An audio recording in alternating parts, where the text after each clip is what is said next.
You've been tricked into believing that peace comes from fixing everything, your past, your future, your body, your mind. That once you finally figure it all out, the anxiety will disappear. But if that were true, why do people who do everything right still feel tight in their chest, stuck in their head, and exhausted by their own thoughts? Why does sleep feel more like a battle than a refuge? The truth is, anxiety doesn't come from the world outside. It grows from the stories the mind keeps telling, the ones about what might happen, what should have happened, and what never seems to stop happening. But Buddhism offers something most advice doesn't: a way to let go, not by fixing the storm, but by stepping out of it. This isn't about becoming a monk or escaping your life. It's about finally learning how to stop running from your thoughts, your fears, and your endless need to control what can't be controlled. It's about melting the tension, not by force, but by understanding. The kind of understanding that comes when the noise dies down and the truth gets a chance to speak. Tonight, while your eyes rest and your body sinks into stillness, these teachings will begin to undo the knot inside your chest. Thought by thought, breath by breath, the grip will loosen, the panic will soften, and a quiet confidence will begin to rise, a deep knowing that you don't have to chase peace anymore. You already have it. You just forgot how to feel it. This isn't just another sleep audio. This is the night everything changes. Are you ready? Let's begin. But before we go any further, let's go deeper. Because the problem isn't just anxiety. The real problem is why it's there. And more often than not, it's hiding beneath one dangerous habit almost no one questions: the obsession with knowing. The belief that safety comes from having all the answers. The constant pressure to be sure, to predict, to plan, to control. It sounds logical, but it's the very thing that keeps the mind locked in fear. This is where it begins to unravel. There's a silent kind of suffering that grows from needing certainty. It doesn't scream.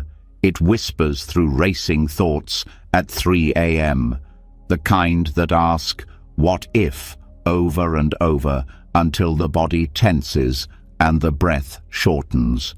The need to know what's next, to have a solid plan, to avoid any surprises. It doesn't create peace, it steals it. And Buddhism doesn't try to feed that need. It dissolves it. Because true calm doesn't come from answering every question. It comes from realizing that most of those questions never needed answers in the first place. The wisdom of not knowing isn't ignorance. It's a radical, grounded freedom. It's the moment you stop running through every possible outcome, stop trying to solve the future like a puzzle, and realize the only safe place has always been right here. Not in the next plan, not in the next explanation. Right here, right now. And Buddhism teaches this not as an abstract idea, but as a lived, embodied practice. Letting go of certainty isn't some spiritual poetry. It's the key to inner stillness. We've been taught that to feel safe, we need to predict. But prediction is just a guess dressed up as control. The truth? Life has never been under anyone's full control. Not yesterday, not now, not tomorrow. The weather shifts, people change, plans fall apart. Even the most carefully built lives are still touched by the unknown. And here's the twist. The more someone tries to control that chaos, the more anxious they become. Because deep down, the body knows it's a losing game. Buddhist wisdom turns that entire game upside down. It says, stop trying to win, stop needing to know, stop fighting the river and learn to float. Not knowing becomes power when it's embraced, not feared. When it's understood not as a flaw, but as the nature of all things. Impermanence isn't a threat, it's a relief.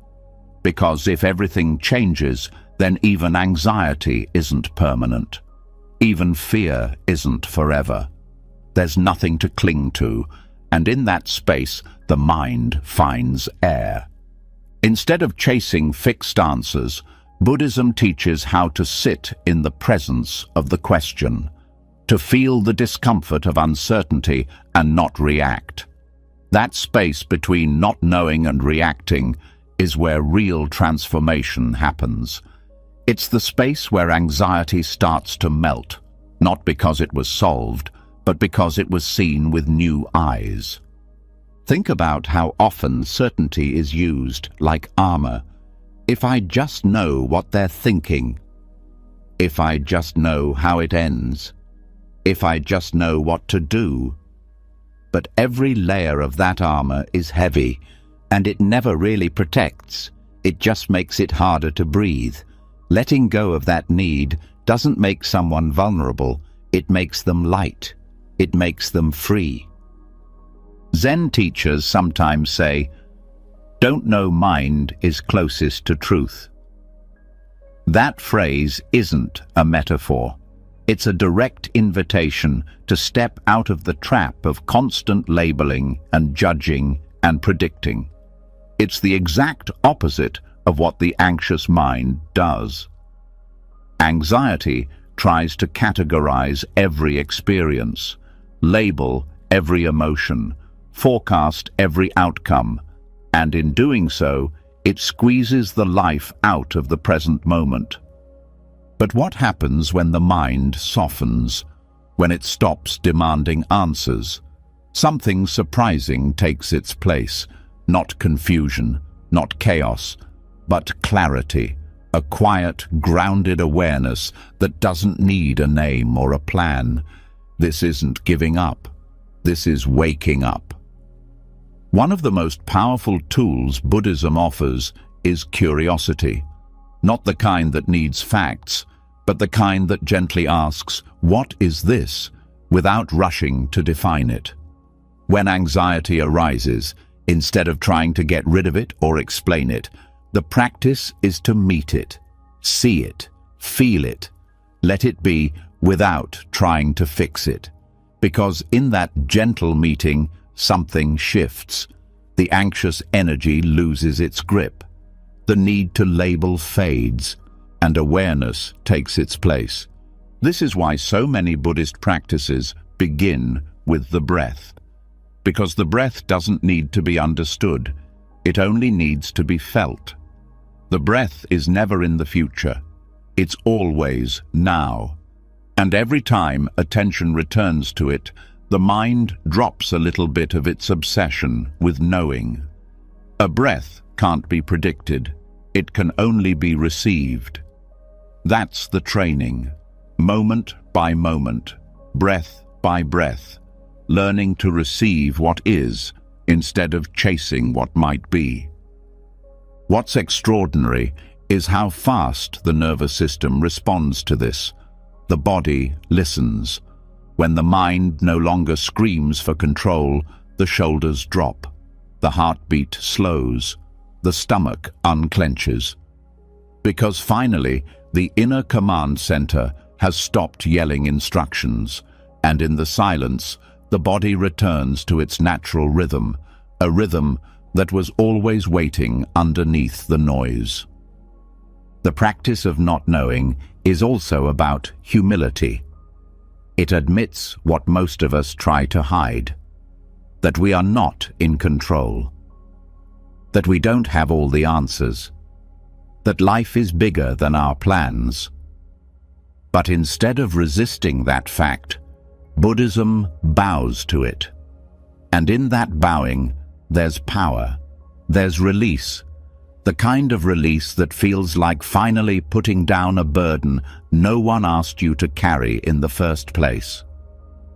Some of the greatest breakthroughs come from this surrender, not because a plan was made, but because the mind was quiet enough to hear something deeper. Intuition doesn't scream, wisdom doesn't argue. They wait for silence, they wait for space, and the obsession with knowing leaves no room for either. That's why Buddhist teachings are so full of paradox, because the truth doesn't fit neatly into answers. It lives in tension, in presence, in stillness. When the anxious mind hears that, it gets frustrated. It wants clarity, it wants resolution, but the deeper self hears something else. It hears peace, because peace isn't the absence of problems, it's the absence of needing to control them all. This shift is subtle but profound. It's the moment the inner voice says, "I don't know," and that's okay. It's not helpless, it's spacious, it's not giving up, it's giving in to the flow of life instead of the illusion of control. And slowly, that acceptance becomes strength. The kind that doesn't flinch when life swerves. The kind that smiles at change instead of fearing it. Even in meditation, this principle is key. Beginners often think they need to stop thoughts, but the truth is, there's no need to stop anything, just to notice, to stay with what is. That's the practice of not knowing, not trying to shape experience into something else, but allowing it to unfold. Over time, the mind learns that it doesn't need to be the director of everything.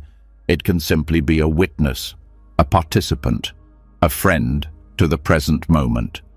This isn't just spiritual poetry, it's neurological reality. When the mind stops over-analyzing, new parts of the brain light up. Areas connected to creativity, insight, and calm become more active. The nervous system resets. The immune system strengthens. Sleep improves. The body begins to repair. All from the simple act of no longer needing to know. The great Zen master Shunryu Suzuki said, "In the beginner's mind, there are many possibilities. In the expert's mind, there are few." Anxiety wants to be the expert. It wants to narrow the future into one safe path. But peace lives in the opposite direction, in the openness of a beginner's mind. A mind that sees the world fresh, without categories, without assumptions. A mind that doesn't need the future to be known to feel safe now. This shift isn't just personal, it changes how one relates to others. When the mind no longer needs to predict or judge, conversations become deeper, relationships become lighter. There's less pressure to fix or advise or explain, just presence, just listening. And in that space, connection grows. The wisdom of not knowing is not passivity, it's engagement without tension. It's the quiet confidence that whatever comes can be met. It's the rooted strength of someone who no longer needs life to follow their script. Because they've stopped writing scripts, they're too busy living. Letting go of certainty doesn't mean life becomes vague or meaningless. It means life becomes vivid, felt, real. Every sound, every touch, every breath becomes a doorway back to presence. And in presence, anxiety loses its fuel, because anxiety can only survive in the imagined future, never here. So the next time that wave of worry rises, pause. Don't fight it, don't follow it, just see it. Know that it doesn't need to be solved. It just needs space, Give it that space. Give it permission to rise and fall, and know that in doing so, you're practicing the greatest form of courage, living without needing to know. And as the body softens, and the thoughts slow down, and the breath deepens, a different kind of knowing begins to emerge. Not the kind built on facts and forecasts, but the kind that's felt in the bones. The kind that says, I am okay, right here, right now. That's the wisdom of not knowing, and that's where peace begins. The moment certainty loosens its grip, something strange and subtle begins to show itself. A strange quiet, a hollow feeling, as if the mind suddenly asks, if I don't have to know everything, then who am I? That's not a flaw in the path. That is the path. When control fades, the self, the one who was clinging so hard, begins to flicker, and in that flickering, the next truth unfolds. The anxiety that once clung to the future also clings to identity, to the labels, the image, the role, the mask. Beneath anxiety often lives the fragile idea of me. And Buddhism goes deeper, not just to the fear of not knowing, but to the fear of not being something solid at all. There's a tension that lives quietly in the way people carry their own identity, a weight that comes from trying to always be someone who's strong, someone who's capable, someone who's healed, someone who's never anxious. These expectations build up like walls, trapping a person inside their own idea of themselves. It creates pressure to keep up the performance, to match the image. And when reality doesn't cooperate, when mistakes happen, when fear shows up, when life gets messy, anxiety flares, not just because of the event, but because of the threat it poses to that inner identity. Buddhism doesn't tell people to strengthen that identity. It gently suggests that the identity itself is the cause of tension. Not because people shouldn't have a personality or story, but because believing that those things define them is what makes life feel like a constant test. There's a reason the Buddha taught anatta, the absence of fixed self. Because when the self becomes flexible, pressure disappears. When the mind no longer has to defend an image, peace becomes possible. Most people don't realize how deeply they're protecting their identity. It's not always loud or obvious. It's in the hesitation before saying, I don't know. It's in the way someone over-explains to prove they're smart enough. It's in the way someone avoids vulnerability to appear strong. These behaviors don't come from arrogance. They come from fear. Fear that if the image cracks, they'll be rejected, abandoned, unworthy. But what if that fear is built on a false foundation? What if the image was never needed in the first place?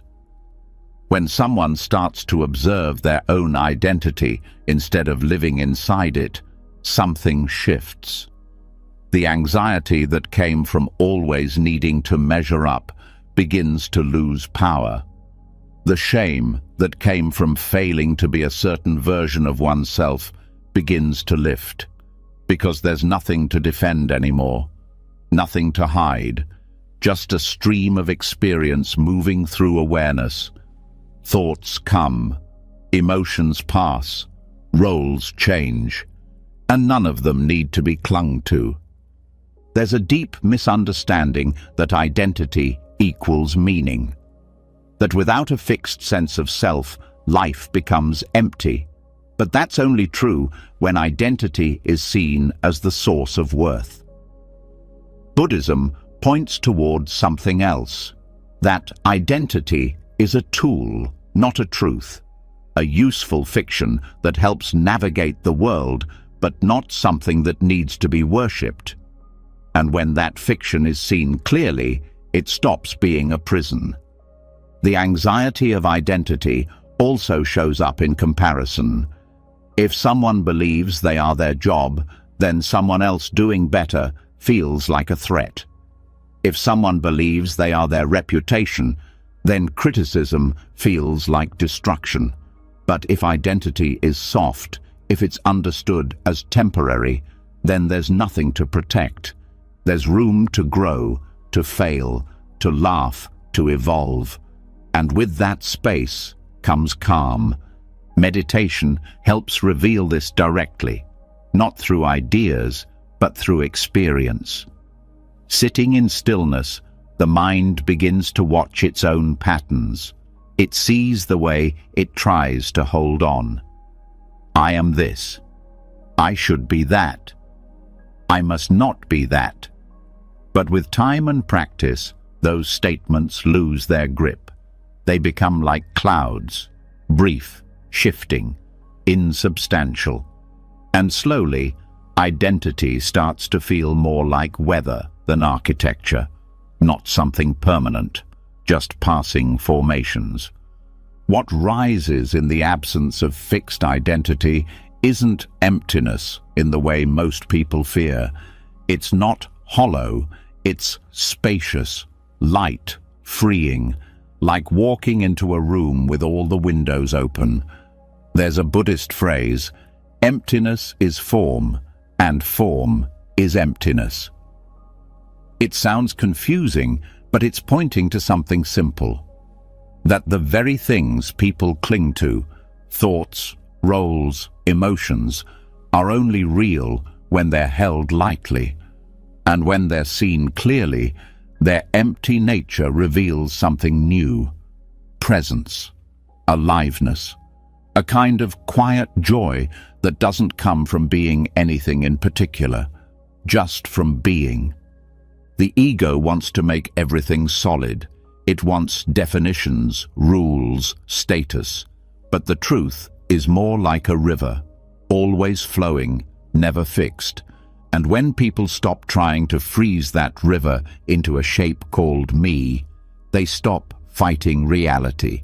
They stop being at war with who they think they should be. And that silence, that surrender, is where anxiety begins to disappear. There's also a beauty in not having to always be consistent. Identity demands consistency, but life isn't consistent. Some days someone feels strong, other days they fall apart. Some moments bring wisdom, others bring confusion. If a person believes they must always be one thing, they will suffer when they're not. But if they see the self as fluid, there's no punishment in changing. There's only movement. Even in relationships, this matters. Fixed identity creates conflict. You're supposed to be this kind of person. I thought I knew who you were. These expectations come from forgetting the truth of impermanence. When self is seen as a process instead of a product, compassion grows. There's less judgment, more room for surprise, less need to label, and more willingness to witness. The fear of losing identity is often tied to meaninglessness, but Buddhism shows that meaning doesn't vanish with ego, it expands. Without the pressure of being a certain someone, there's more space to connect, to serve, to love. Not because it proves anything, but because it feels natural, because the heart no longer needs validation, it just wants to give. And underneath all of this is one deep truth. Peace doesn't come from being somebody. It comes from not needing to be anybody. That doesn't mean giving up goals or passions. It means doing them without turning them into a measurement of worth. It means showing up to life as an open hand, not a clenched fist. In the end, the calm that comes from emptiness is not blankness. It's clarity. The kind that can laugh at its own seriousness. The kind that doesn't panic when plans fall apart. The kind that can hold sadness without collapse and joy without addiction.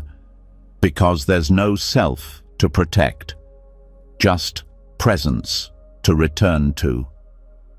As thoughts drift, as the body begins to slow, let this understanding settle deep. The self is not a cage, it's a doorway, one that leads back to stillness every time you stop trying to define it. And in that stillness, anxiety dissolves, not because anything was fixed, but because the pressure to be fixed was finally released. When the weight of identity finally loosens, there's a moment of lightness. But right behind that space, something else tends to rise. Quieter, sneakier, harder to detect. A part of the mind that doesn't shout or cling, but watches, evaluates, judges. It's not trying to be cruel. It believes it's helping. It thinks it's keeping things together. But in truth, this constant internal monitoring, the observer that never stops watching, is one of the deepest roots of anxiety. And until that observer is seen clearly and gently released, peace will always feel just out of reach. There's a pressure that most people carry without even realizing it. It's the pressure of being watched by themselves. It's not just what others might think.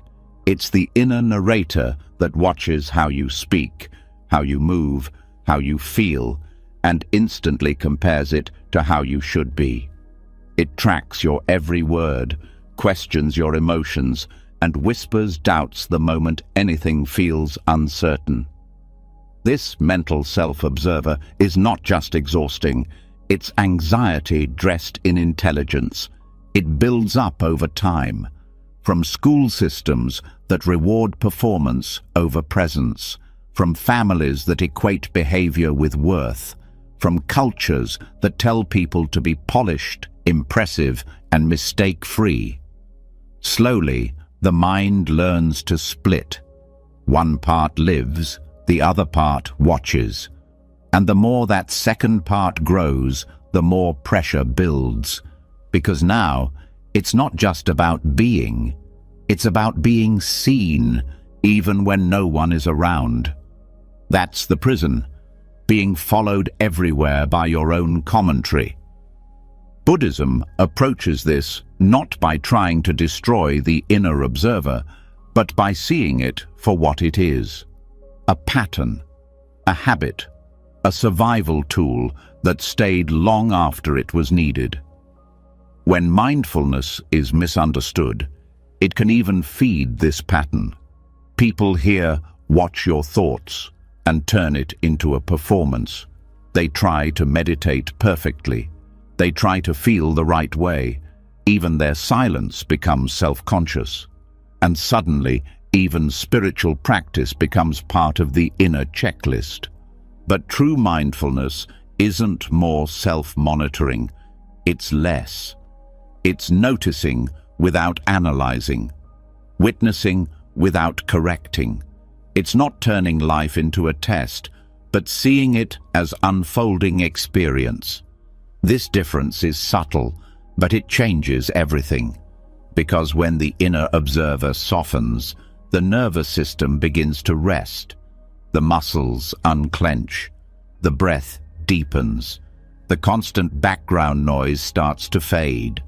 The habit of self-monitoring often hides behind perfectionism, a belief that if everything is controlled, anxiety will stop. But perfectionism is just fear wearing a mask.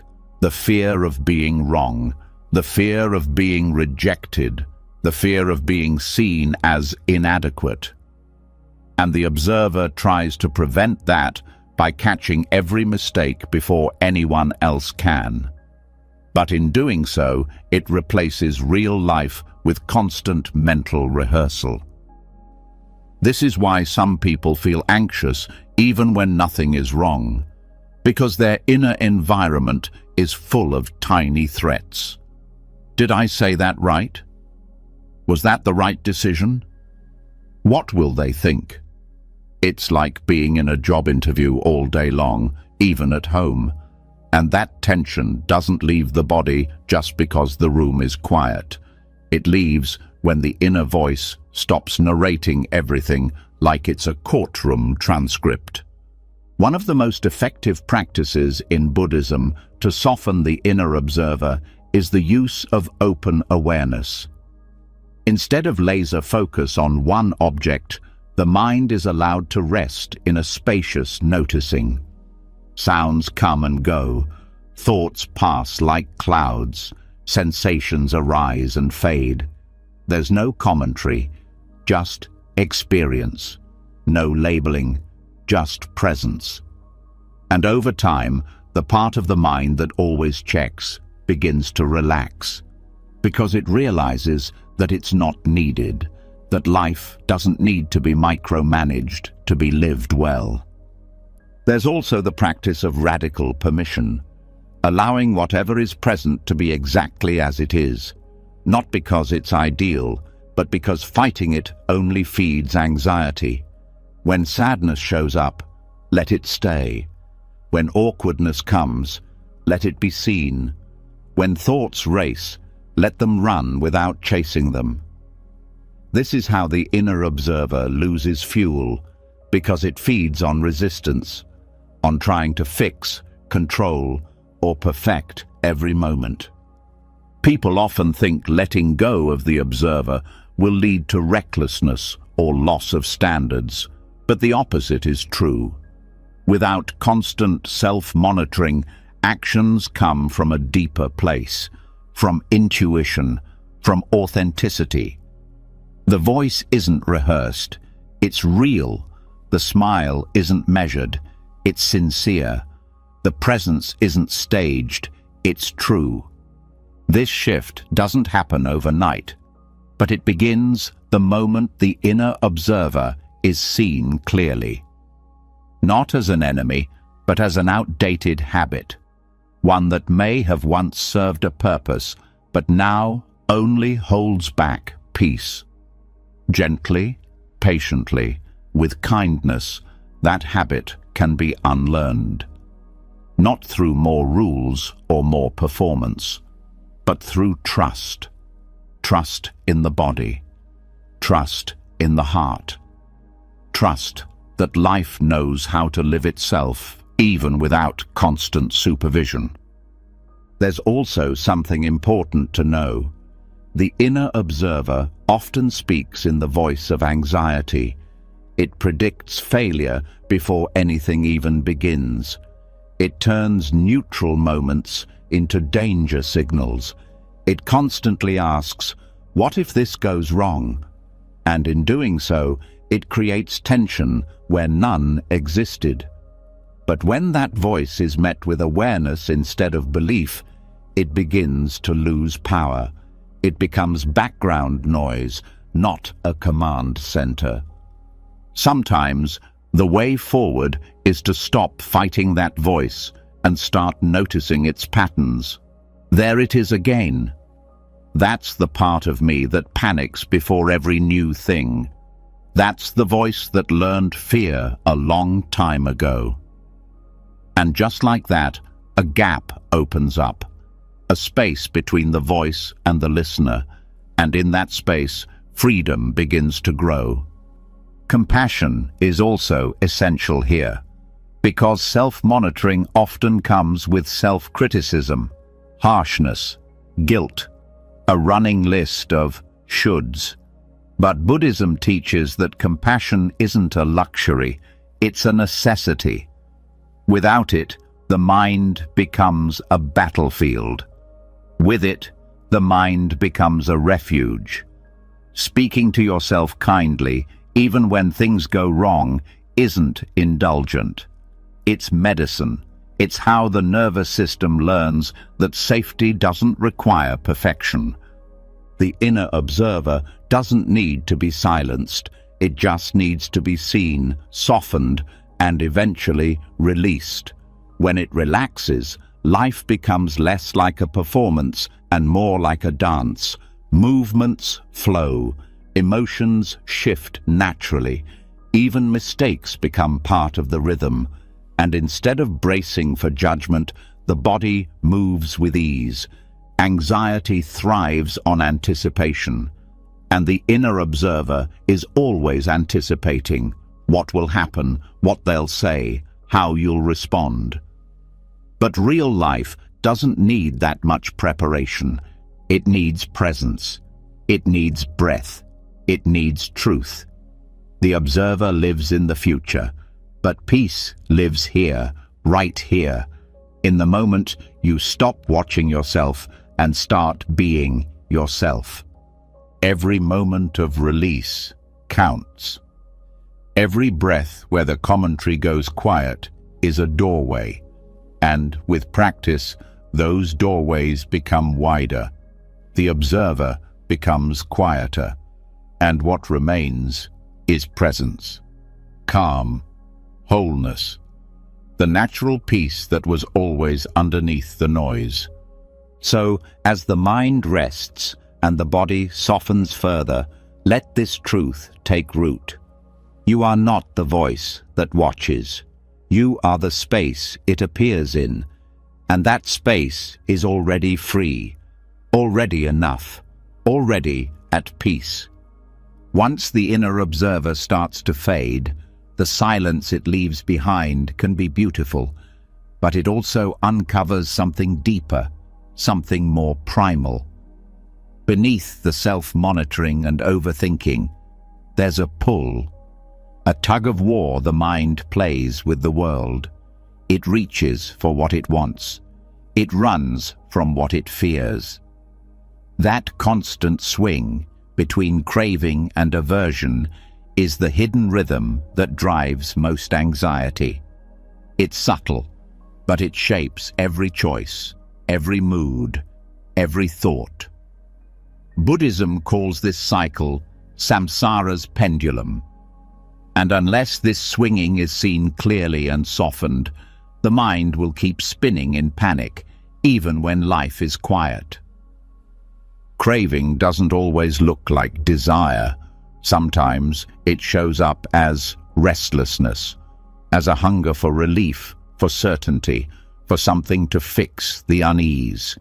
The anxious mind clings to fantasies of success, of safety, of being liked, believing that once those things are secured, peace will follow. But it never does, because the craving itself creates pressure, and every time the mind says, "I need this to feel okay," it also says, "Without it, I'm not okay." That dependency becomes a prison, a loop, a constant chase that never really ends. On the other side of the pendulum is aversion, the pushing away of discomfort, awkwardness, fear, and pain. This is the part of anxiety that makes the body tighten. That tells you to avoid the meeting, skip the phone call, suppress the feeling. It's not just about discomfort, it's the belief that discomfort must be removed immediately, that anything unpleasant is dangerous. And that belief feeds panic, because now it's not just pain, it's panic about pain. Together, craving and aversion form a loop. The mind chases one thing, flees from another, and calls that running life. But it's not life. It's reactivity. It's an endless back and forth that never allows rest. And because neither craving nor aversion can ever be fully satisfied, anxiety becomes the background hum of existence, a low-level alarm that never really turns off. Buddhist practice interrupts this loop, not by replacing craving with discipline or suppressing aversion with force, but by cultivating something else entirely: equanimity. The calm strength to meet both attraction and fear without being pulled. Equanimity isn't numbness, it's not indifference, it's clarity. It's the grounded, centered awareness that sees a thought arise and doesn't chase it. That feels a fear appear and doesn't flinch. That knows both the pleasure and the pain are temporary and doesn't build an identity around either one. Anxiety is often strongest when equanimity is weakest. When someone can't sit with the tension of not yet, the craving takes over. When someone can't bear the discomfort of emotion, the avoidance grows louder. But equanimity teaches a different way: to stay, to soften, to allow, not as a strategy to escape, but as a way to dissolve the need for escape entirely. The pendulum isn't bad, it's natural. Pleasure comes and it feels good. Pain comes and it doesn't. But when the mind becomes attached to chasing one and rejecting the other, peace is impossible. It's not the experience that hurts, it's the grasping, it's the pushing, it's the refusal to be with what is. Craving says, this isn't enough. Aversion says, this is too much. Equanimity says, this is what's here. And in that shift, the cycle begins to slow. There's also a hidden fear behind craving, the fear of emptiness. That if we stop wanting, we'll lose direction. But Buddhism shows that true clarity doesn't come from grasping, it comes from seeing. When the need to fix and change everything pauses, space opens, and in that space, life reveals itself. Not as something to conquer, but something to meet, moment by moment. Even small things reveal the pendulum, craving the perfect response to a text, dreading a silent pause in a conversation, wanting to be praised, fearing being misunderstood. The mind is constantly pulling and pushing, but with practice, it learns to stay steady, to feel the swing but not be thrown by it. This is not passive, it's deeply alive, fully awake, because nothing is being numbed or avoided. Everything is being met. Meditation helps retrain the nervous system in this. When cravings arise, to move, to get up, to check your phone, you stay. When aversions arise, boredom, discomfort, restlessness, you stay. Not out of force, but out of choice. And each time you stay, the mind learns that not every urge needs to be answered. That safety doesn't require control. That peace can be present even when comfort is not. This is why Buddhism teaches non-attachment, not detachment. Detachment is pushing away. Non-attachment is letting things be without needing to hold on. It's the difference between rejecting the world and being free within it. And this freedom is what stops the pendulum, not by freezing it, but by stepping off the ride entirely. Some of the most common anxieties, fear of failure, fear of judgment, fear of loss, are rooted in the pendulum. Wanting to succeed, wanting to be liked, wanting to feel safe, and fearing the opposite. But when the craving dissolves, so does the fear, because there's no longer something that must be achieved or avoided for the self to be okay. There's also a misunderstanding that equanimity will make life dull, but the opposite is true. When you're no longer constantly reacting, you can actually see. The sky is clearer, the moment is sharper. Emotions are deeper, but lighter. Joy isn't a high, it's a still, quiet warmth. Sadness isn't a pit, it's just a passing wave. There's no longer a need to hold or fix, just to feel and move and return. In daily life, equanimity looks like patience during chaos, like silence in the face of pressure, like kindness when it's not easy. It doesn't mean feeling nothing. It means not being owned by what you feel. It means being able to experience without clinging, to love without needing, to hurt without collapsing. This doesn't happen through theory. It happens through training, moment by moment, breath by breath, choosing to pause instead of react, to notice the craving rising and not feed it, to notice the aversion flaring and not obey it. That pause is sacred. It's where the pendulum starts to slow, and over time, something profound begins to happen. The energy once wasted on chasing and resisting becomes available. The mind becomes clearer. The heart becomes more open. The body softens. Not because life is perfect, but because the fight is over. And in the absence of that fight, anxiety has nowhere to land. The pendulum still moves, but it no longer pulls. Cravings still come, but they don't command. Aversions still appear, but they don't control. The mind sees them, thanks them, and lets them pass, like wind through an open window. There's a deep, quiet power in not reacting. It's not weakness, it's wisdom. It's knowing that not every discomfort is a problem, that not every urge is worth following, that sometimes the greatest strength is found in staying still while everything moves around you. And now, as the next breath flows in and out, feel the space that's opened, not because the world changed, but because the grip on it softened. This is how anxiety ends, not with a bang, but with a breath, with the gentle unraveling of the need to chase and the need to run. As the swing between craving and aversion begins to slow, something unexpected is revealed. Even after the thoughts settle, even after the need to chase or run fades, a residue remains. It doesn't speak in words.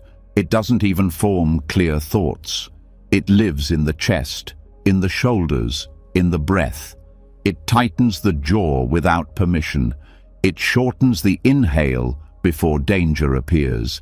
It curls the body inward without any conscious choice.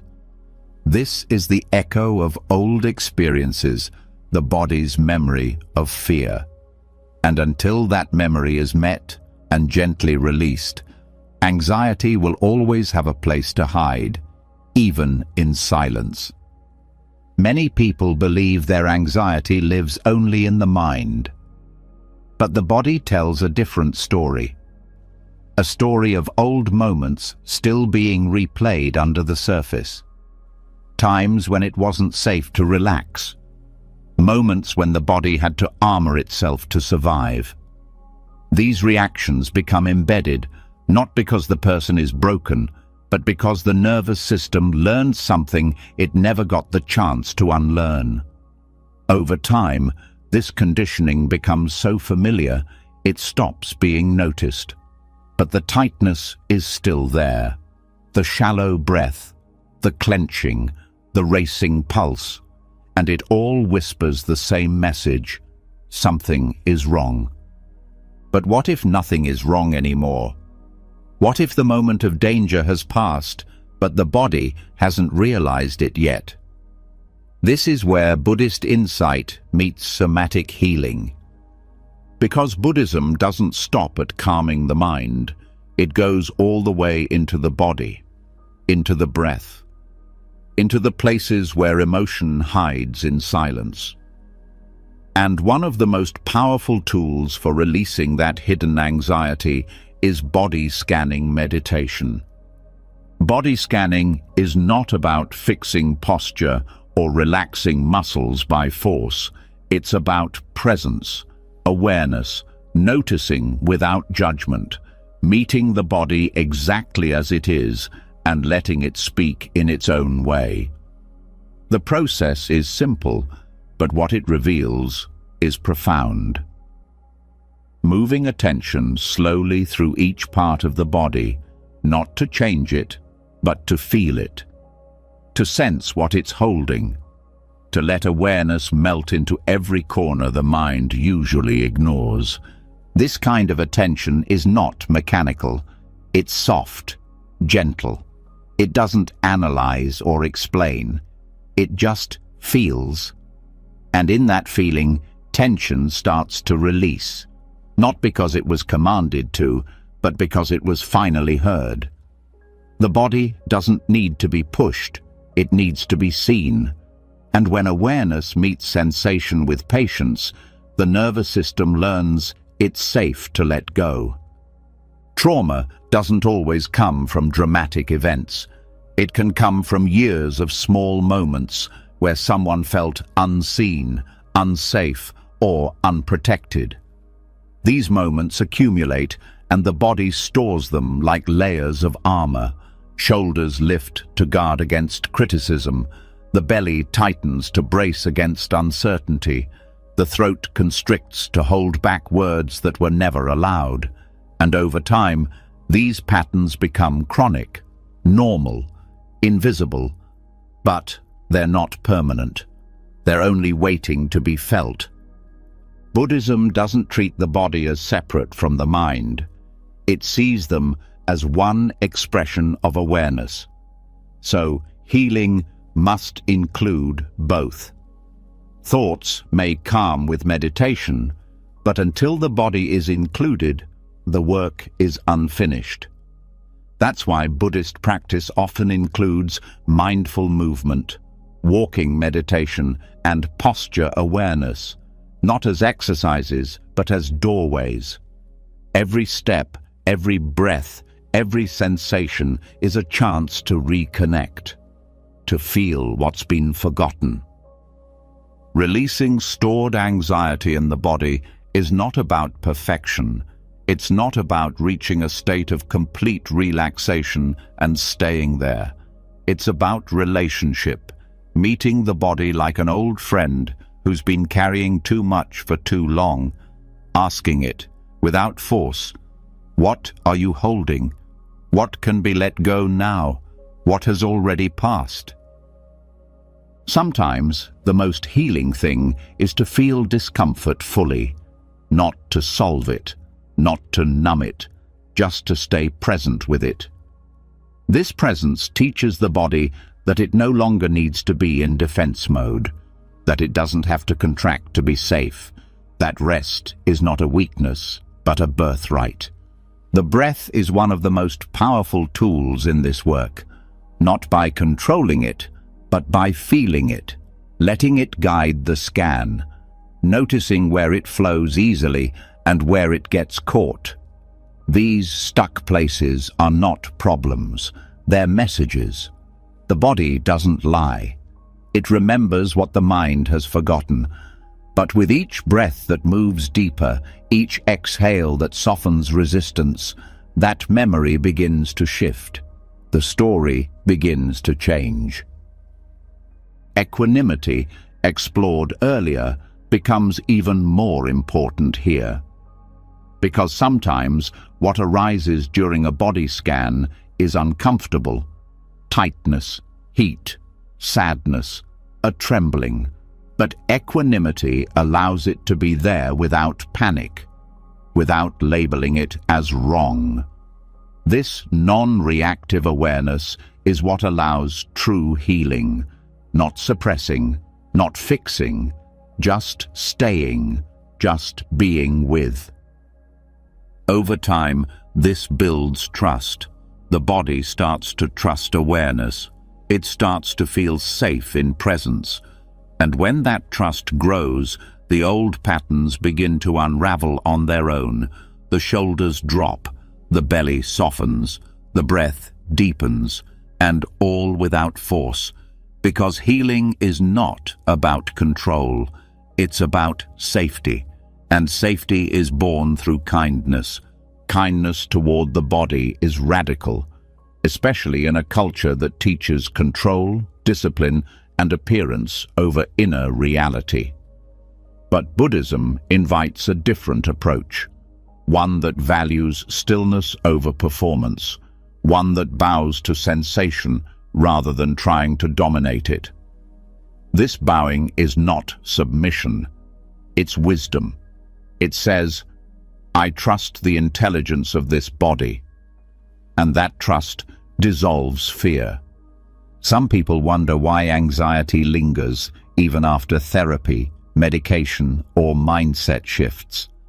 Often, it's because the body wasn't included in the healing. The tension stayed. The breath stayed shallow. The nervous system stayed in high alert. And no amount of thinking can undo what the body hasn't released. That's why this work matters. Because peace is not just a mental state. It's physical. It's cellular. It's breath-based. It lives in the posture, the pace, the silence. There is no right way to do this. Some people scan from head to toe. Others start with the hands, the feet, the belly. It doesn't matter where you begin. What matters is that you begin, that you feel, that you pause long enough to let the body speak. And when it speaks, you don't interrupt. You listen, you stay, you breathe. This practice also builds resilience.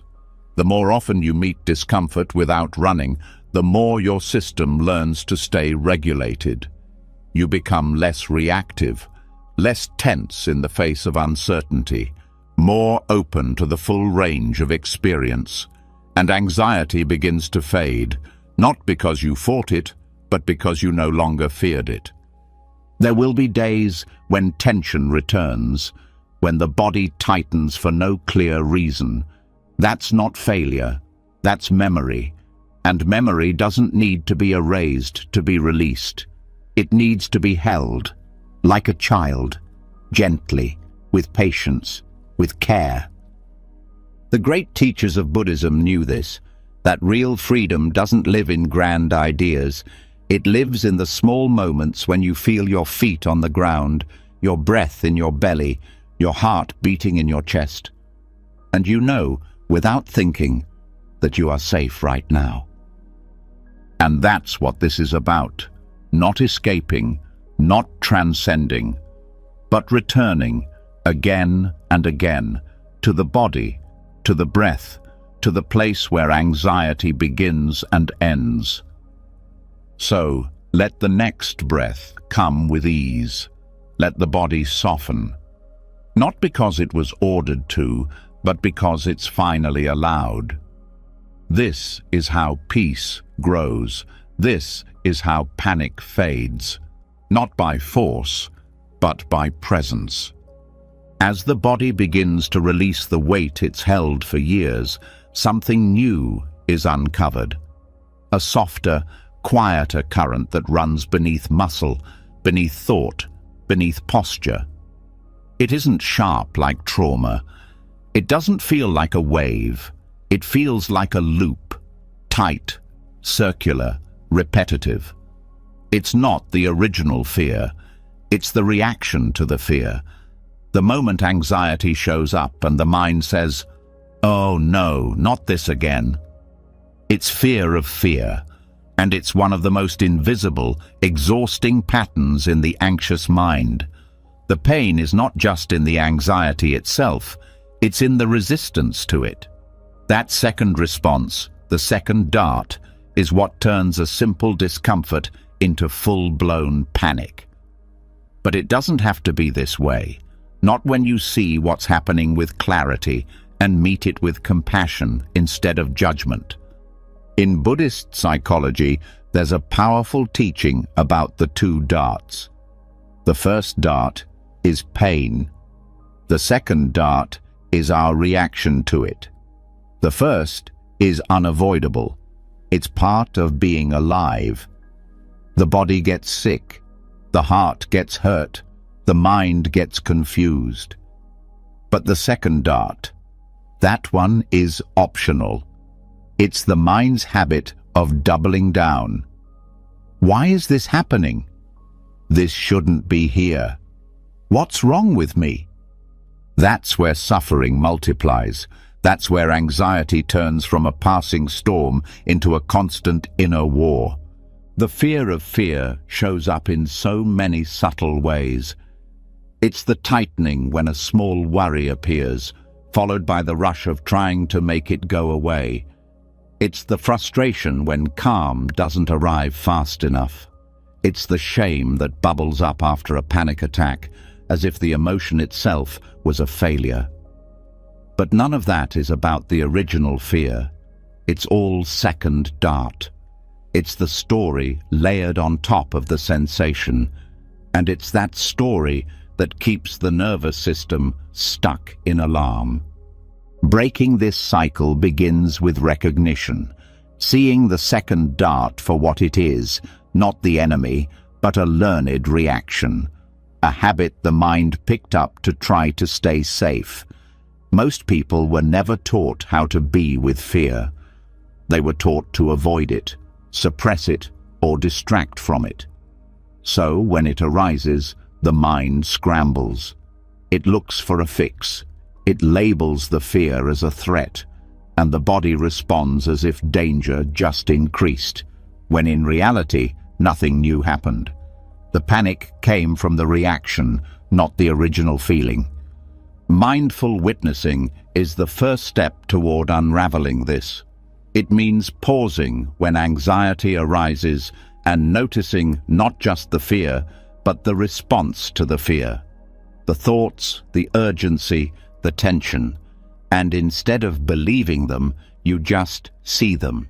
You don't try to change the feeling, you change your relationship with it. You become the one who watches, not the one who fights. And in that shift, the energy starts to move differently. The spiral begins to break. Compassion is essential here. Because the second dart often comes with self-blame, a quiet voice that says, "You should be over this by now. Why can't you just relax?" But those thoughts only feed the fear. They add more weight, more pressure. And healing never comes from pressure. It comes from space, from warmth, from the kind of inner kindness that says, "It's okay that you're scared. You're allowed to feel this." That simple permission begins to undo the panic. The mind fears fear because it believes it will last forever. That once anxiety starts, it won't stop. That it will take over, ruin everything, spin out of control. But that belief isn't true. It's just unexamined. When you sit with fear without adding resistance, you discover something surprising. Fear rises, peaks, and fades, just like every other emotion.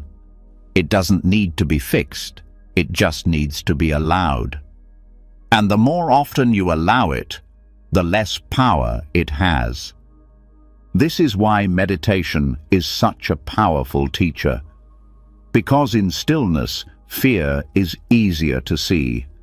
And when it arises, you don't run. You stay. You breathe. You watch. And slowly, the second dart loses its edge.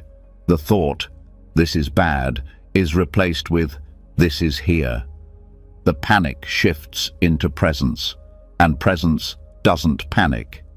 There's a physical layer to this too. Fear of fear tightens the breath. It narrows the eyes. It hunches the shoulders. But when you notice that and soften, the body sends a different signal to the brain.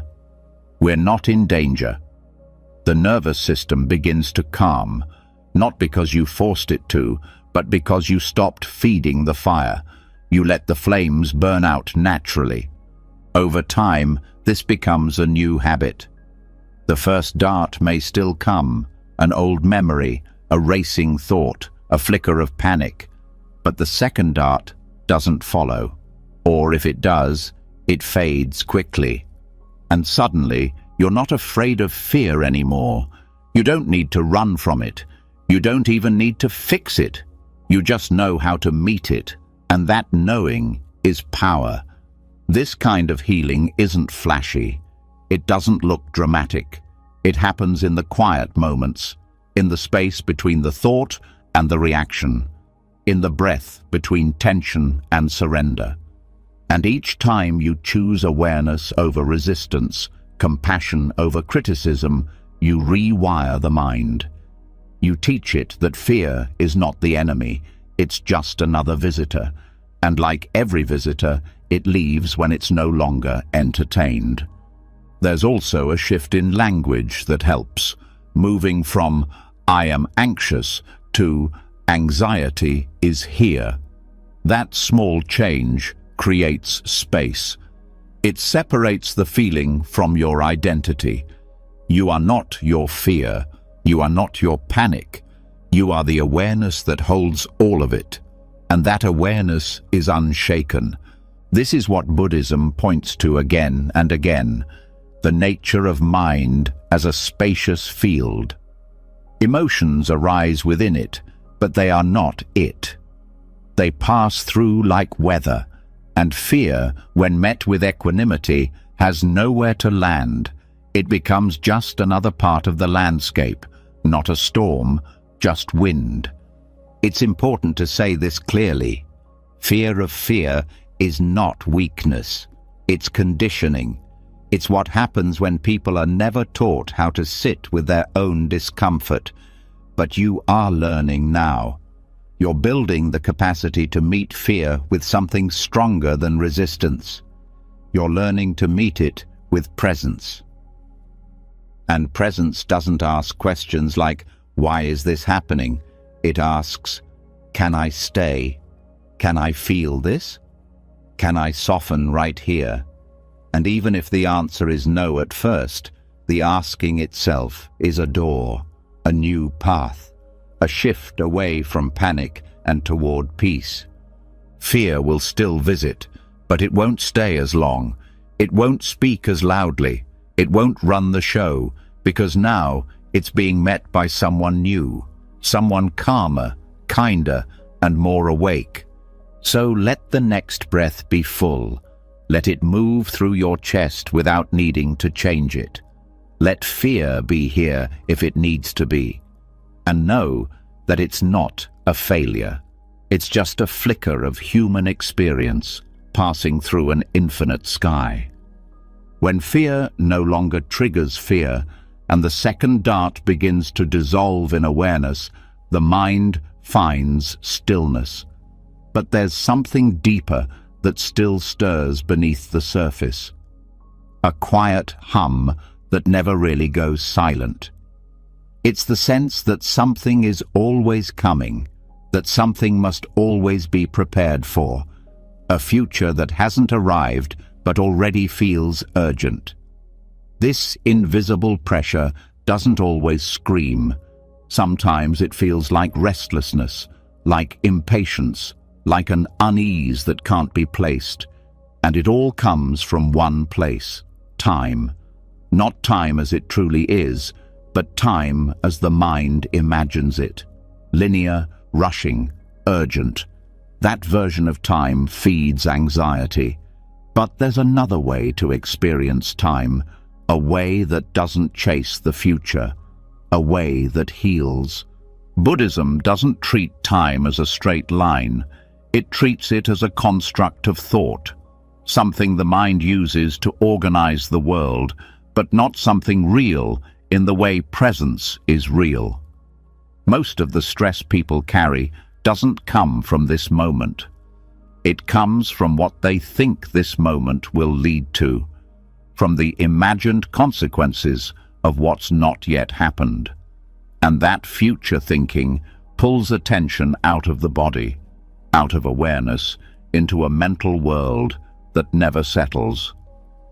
Meditation cuts through this illusion by bringing attention back to what doesn't move, this breath, this sensation, this stillness. Clock time is useful, but it's not always helpful. There's a difference. It helps organize schedules, plan tasks, meet others. But when clock time becomes the lens through which the inner world is measured, peace becomes impossible. Because no matter how present someone tries to be, the mind keeps asking, what's next? It keeps measuring, judging, counting, and in that counting, life is missed. Anticipatory stress is a direct byproduct of linear time perception. The idea that something in the future could go wrong, that one must be ready, that now is only useful if it's building toward later. But the truth is, now is already complete. It doesn't need to prove itself by becoming something else. Meditation teaches the body and mind to rest in that, to feel the fullness of a moment that doesn't lead anywhere. That simply is. There's a moment in deep meditation when the usual sense of time fades. The body is still, the mind is quiet, and the question, how long have I been here, disappears. Not because the clock stopped, but because attention is no longer trapped in the idea of minutes and hours. This is what non-linear time feels like, not an abstract theory, but a felt experience, a sense of timelessness. Not infinite time, but freedom from needing time to do anything. This state doesn't require years of retreat. It begins in small moments, pauses, gaps in thought, the silence between words, the stillness between breaths. These are the entry points, and the more the mind learns to notice them, the less grip the future has. Because what feels so urgent is often not the event itself, but the projection around it. What if becomes a loop that never resolves. But when time stops mattering, the loop has nowhere to go. It unravels. Nonlinear perception also frees people from the need to rush. Anxiety thrives on speed, on urgency, on the belief that one is always behind. But Buddhist teachings don't rush, they unfold. Like breath, like nature, like seasons. Each moment opens into the next without force, without needing to get somewhere. And in that pace, peace grows. One of the most powerful realizations is that the future does not exist in any real sense. It's always imagined, always a construction. And when that construction is seen through, what remains is now. This now may be uncomfortable or joyful or neutral, but it's real, it's touchable. And that reality is grounding. It breaks the fantasy of future disaster. It allows the nervous system to reset. The practice of non-linear time also rewires how people relate to productivity. So much anxiety is tied to the feeling of falling behind, of not doing enough. But when presence becomes the focus, the obsession with outcomes fades. Tasks are done with attention, not tension. Conversations happen with care, not calculation. The moment becomes the goal, not just the path to a goal. There's also healing in letting go of deadlines inside the heart. Emotional healing doesn't follow a clock. Growth doesn't follow a calendar. And trying to force them to move faster only creates more stress. Buddhist wisdom invites a deeper trust that what needs to unfold will in its own time. That awareness is not late, that the body knows its rhythm. Time also becomes distorted during anxiety. A single minute of panic can feel like an hour. A peaceful hour can pass in what feels like seconds. This shows how subjective time really is. The mind controls the experience of time, not the clock. So when the mind settles, time becomes soft, spacious. And when time is spacious, anxiety has no tight corners to press against. Letting go of clock time doesn't mean ignoring responsibilities. It means no longer measuring life's worth by how fast things are achieved. It means recognizing that presence is not a delay. It's the destination. That joy doesn't live in the future.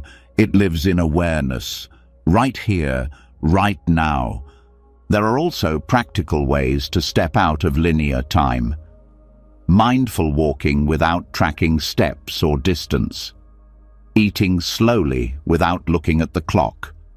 Turning off notifications that divide attention into fragments. Creating moments each day with no goal except to be. These are not luxuries. They are medicine for a mind addicted to motion. In monastic life, this way of living is embedded into everything. Bells ring, not to announce tasks, but to return people to now. Meals are eaten in silence so that eating becomes meditation. Chores are done with full attention, not as obstacles to the next thing. This isn't just tradition, it's training. Training the mind to leave time behind, not forever, but often enough to remember what freedom feels like. And in modern life, that same training is still possible. It begins with one breath, not timed, not counted, just felt, fully, and then another, and then another. Each one dissolving the illusion that something else must happen, that something else will complete you. Nothing else is coming, and that's not a threat. It's a gift. The more the mind returns to presence, the more life reveals its depth. A single moment contains more than 1,000 plans. The sound of wind, the rhythm of a heartbeat, the softness in someone's eyes. None of these are found in the future. They're found in this open, untimed moment. And when the mind lands here, anxiety has no hook, because there's nothing missing, nothing to chase, nothing to lose. This is what it means to leave clock time, not as escape, but as arrival. Arriving fully into this breath, this body, this now. And the more deeply you arrive, the more deeply you heal. Because the future cannot be healed. Only now can. Let the breath move without schedule. Let the day unfold without prediction. Let time become soft, like mist, like space, like the sky. This is where panic ends, not in fixing the future, but in forgetting to fear it. Because there is no later. There is only this. As time softens and the future loses its grip, the mind begins to rest in something closer to its natural state. But even within presence, thoughts still arise, subtle judgments, tiny plans, memories drifting in without warning. The stream of thinking doesn't stop just because the clock disappears. And this is where the next layer of insight emerges. Beneath thought, beneath reaction, beneath even awareness of the present moment, there is something more subtle still. A space so quiet, so still, it exists before thought even begins. Not in the past, not in time, but in pure awareness, untouched by identity, untouched by worry. Buddhism calls this the breath before breath, and when the mind touches this space, anxiety no longer has anywhere to grow. This state is not abstract. It is not spiritual poetry. It is something deeply real and surprisingly accessible. Everyone has felt it at least once. Those moments where the world fades just before falling asleep, when there's no effort to think, no urge to move, no voice narrating anything. Just pure presence, without content. The reason this state matters is because it's the only place the anxious loop can't follow. because the loop needs thought to survive. It needs commentary. But in pre-thinking awareness, the mind doesn't latch on. It just rests. The key to entering this state begins with breath. Not the controlled breath of technique or discipline, but the raw breath that happens before it's noticed. Most people only connect with their breathing once it becomes shallow or tense. They catch themselves after the disturbance. But the invitation here is to connect with the breath so early, so subtly, that thought hasn't even arrived. The inhale that hasn't yet been labeled. The exhale that hasn't yet been managed. That's the doorway. To access this, the mind must slow down, not with force, but with permission. You don't grab at the breath. You don't guide it. You simply meet it, gently, like catching a feather in freefall. Attention shifts from thought to sensation, but even that shift is soft. There's no inner voice saying, "Now I am focusing." That would be too late. The practice begins before that voice, before the observer forms. It's awareness of awareness itself. This may sound impossible, but it's closer than you think. All it requires is a kind of listening that doesn't wait for words, a sensing that doesn't need shapes. Most meditation techniques guide people into this slowly. Watching the breath, noticing sensations, naming thoughts. These are steps that prepare the system. But this practice skips even the preparation. It starts from stillness. And in that stillness, you notice something surprising. There is no need to do anything. Awareness is already here. The breath is already happening. The only thing missing was noticing it without naming it. This is what interrupts anxiety at its very root. Because anxiety always begins with a story, a projection, a resistance. But in pre-thinking awareness, there are no stories, no projections, just openness. Thoughts may still come, but they don't catch. They float by, they dissolve. And slowly, the habit of following them fades. It's like watching ripples fade on a lake. You don't need to push them down. You simply stop throwing stones. That's what the breath before breath teaches. That the mind doesn't need to be controlled. It just needs to be left alone. And in that allowing, peace emerges not as a goal, but as the natural state of being.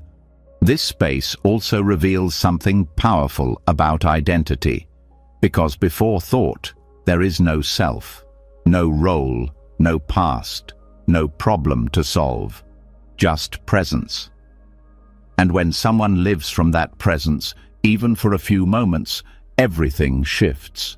Decisions become simpler, emotions become less sticky, relationships become less reactive, because the inner anchor no longer depends on control. It depends on connection, connection to what is always already here. In daily life, this awareness can be accessed in micro moments. Just before speaking, just before reacting, just before checking your phone. These are the spaces where anxiety usually enters, when attention slips forward into prediction. But if instead awareness drops backward into the breath, into the sensation of simply existing, the loop is interrupted. Not violently, not with effort, just softly, like a curtain opening to reveal light. One way to practice this is to sit in silence with no goal, no breath count, no mantra, just a simple intention to notice the first breath, not the second, not the 10th, the first one, the one that rises before the mind catches it. You won't always find it. But the act of looking shifts something. It rewires the nervous system away from problem-solving and into presence. It trains attention to live before the storm. This practice also shifts how you relate to time. Because before thought, there is no urgency, no clock, no future, and in that timeless space, the body heals, the breath regulates, the heart rate slows, the immune system recalibrates, all from doing nothing, not passive nothingness, but alive stillness, the kind of stillness that listens with its whole being. Over time, this becomes less of a practice and more of a home. A place the mind naturally returns to when panic arises, not to escape, but to remember that you are not the anxious thought. You are the space it appeared in, and that space cannot be harmed. What's powerful is that this doesn't require special conditions. You don't need a meditation cushion. You don't need silence. You don't even need to close your eyes. You just need a breath. One breath that is felt, not manipulated. One breath that arrives before thinking begins. And from that breath, everything else slows down. There's also a sense of intimacy that comes with this. You are meeting yourself before the mask, before the role, before the nervousness. You are meeting the you that existed before anxiety had a name, before fear became a habit. This meeting is not dramatic, it's quiet, but it changes everything. Because once you know that this space exists, you are never fully caught again. Even in the middle of chaos, you remember. There's something behind this, something deeper than the noise. In Buddhist language, this is sometimes called original mind or beginner's mind. But labels don't matter. What matters is the experience. That soft landing in awareness that asks nothing and gives everything. The freedom of not needing to improve or analyze or defend. Just to be. And that being becomes the foundation, the new default. So when thoughts rush in, they are met with space. When fear starts to climb, it is met with stillness. Not resistance, just awareness that is rooted in something older than fear, something more trustworthy than thought. This doesn't mean you won't feel anxiety again. It means you'll see it for what it is, a movement, not a message, a ripple, not a truth, and that seeing sets you free. Let the next breath rise and fall, not because you made it happen, but because it always does. That rhythm is ancient. That awareness is yours. You don't need to do anything. You are already resting in the space before thought, the breath before breath. And in that space, everything is calm. Even after touching the space before thought, after finding the breath untouched by words, something still pulls. The moment the world returns, sounds, voices, alerts, sudden movements, the body tenses again, the mind wakes up, and the old habit kicks in. Reaction, the need to respond, to answer, to fix, to judge, to plan. The moment presence is interrupted, the reflex to respond comes rushing back. But what if that habit could be let go of too? What if peace isn't just found before thought, but also in the decision to no longer respond to everything that follows? There is a hidden anxiety in constant response. Most people feel responsible for every sound they hear, every message they receive, every feeling that rises inside them. It doesn't feel like a choice. It feels automatic. Someone speaks, and the mind prepares a reply. A phone buzzes and the hand reaches for it. A thought arises and attention follows. But the truth is, not everything requires a response. Not every sound is a call. Not every feeling is a command. When the need to react to everything dissolves, space opens, and in that space, real calm begins. The nervous system is shaped by how often it is pulled. Each time the mind rushes to react, it confirms the belief that something outside or inside must be handled right now. This creates a cycle of urgency. The body tightens, the heart speeds up, the breath becomes shallow. Even when nothing is wrong, the inner state mimics an emergency. The result is chronic mental fatigue, a deep exhaustion from constantly managing stimuli, not just physical, but emotional and psychological too. Buddhism teaches renunciation, not as punishment or sacrifice, but as clarity. To renounce something doesn't mean to hate it. It means to recognize that it no longer serves, that it adds weight instead of freedom. And one of the most powerful things someone can renounce is the need to react. The belief that attention must always lead to engagement. That awareness must be followed by action. This belief isn't natural.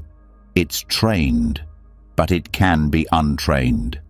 And in its place comes silence. Silence is not the absence of sound. It's the absence of compulsion. The space where something is heard or felt and no response is needed.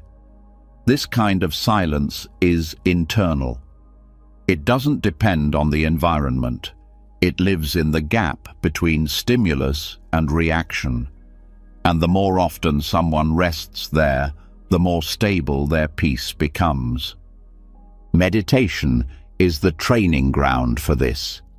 You hear a sound and you let it pass. You feel an itch and you don't move. A thought appears and you watch it leave.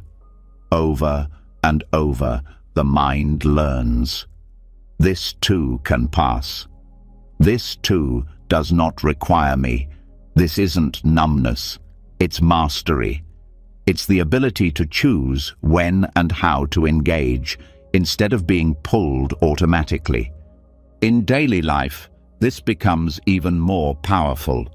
Not reacting to every opinion, not answering every emotional tug, not rushing to fill every silence.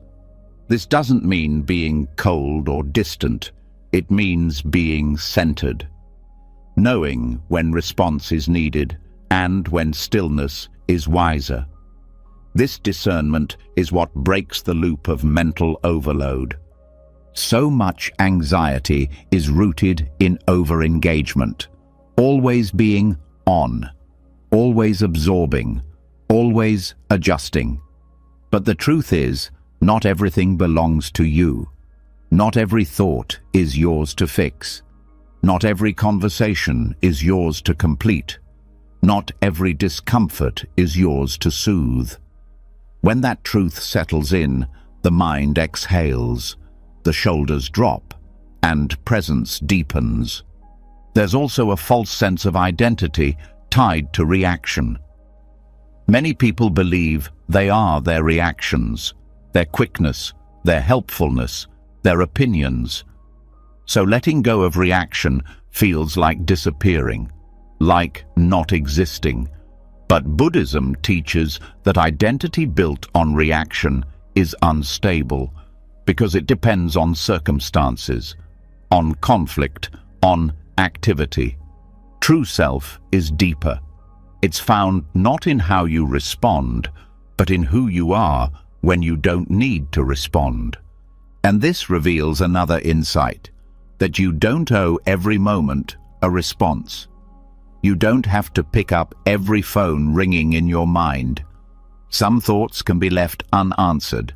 Some feelings can fade without being solved. Some problems don't need you to carry them. This is the wisdom of non-engagement. Not as avoidance, but as clarity. Letting go of the response reflex also restores energy. Each unneeded response is a leak. And when that leak is sealed, the body feels lighter. The mind feels sharper. Creativity returns. Joy returns. Not because you added anything, but because you stopped giving energy to what doesn't matter. This is especially important in a world filled with noise. Social media, news, constant updates. The modern mind is flooded with stimulation, and every piece of it says the same thing: react to me. But not reacting is power. Scrolling past without judgment, hearing without replying, witnessing without absorbing. These are not passive acts. They are acts of strength. Stillness also allows for true response when it's actually needed, because when you're not reacting to everything, you can respond more clearly to what really matters. You have space, you have energy, you have clarity, and that clarity leads to wiser action, not just more action. One way to practice this is to create deliberate pauses. Before speaking, before checking something, before solving. Just one breath. One moment where you ask, does this need me? Often the answer is no. Often what you thought needed response dissolves when left alone. There's also a shift in responsibility.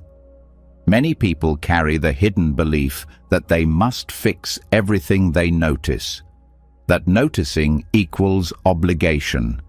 But this is a trap.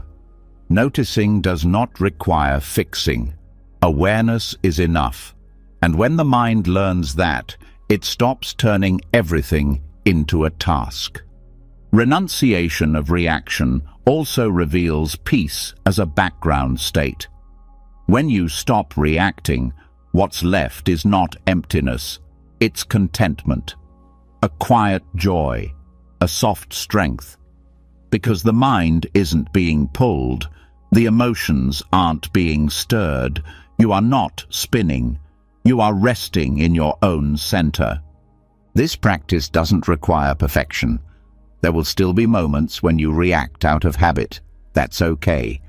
Each time you notice it, you're already halfway back to presence.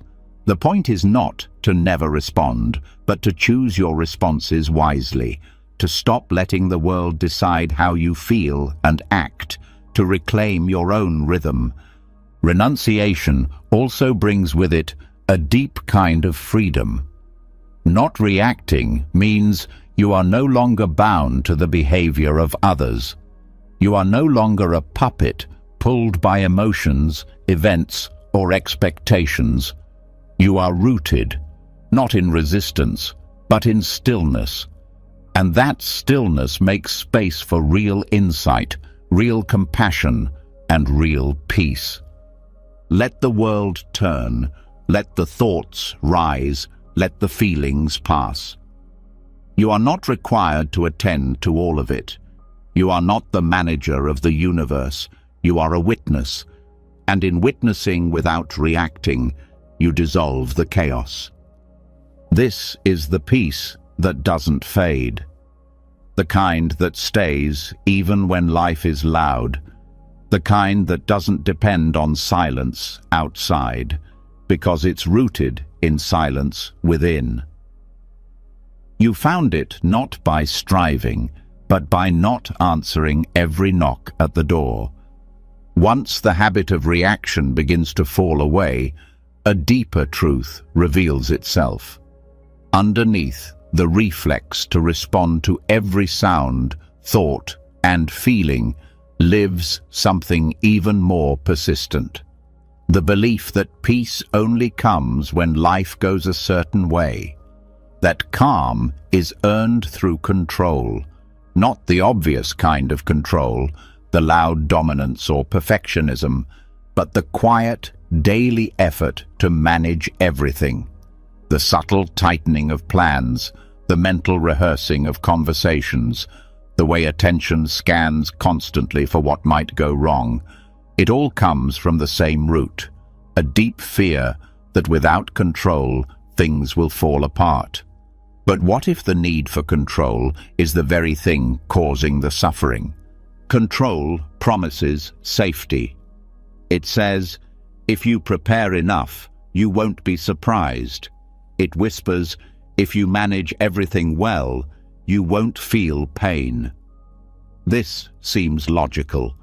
The mind believes it, and so it tries harder, schedules more, plans every detail, corrects every mistake, fixes every feeling. But control is a contract with no satisfaction clause. It never feels complete. Because the future can't be controlled. People can't be managed like machines. Emotions don't move on command. And when life doesn't follow the script, the anxiety deepens, not just because things didn't go as planned, but because the plan was mistaken for safety. Buddhism sees this clearly. It teaches that control is a form of grasping, a tightness around life itself. And wherever there's grasping, there's suffering.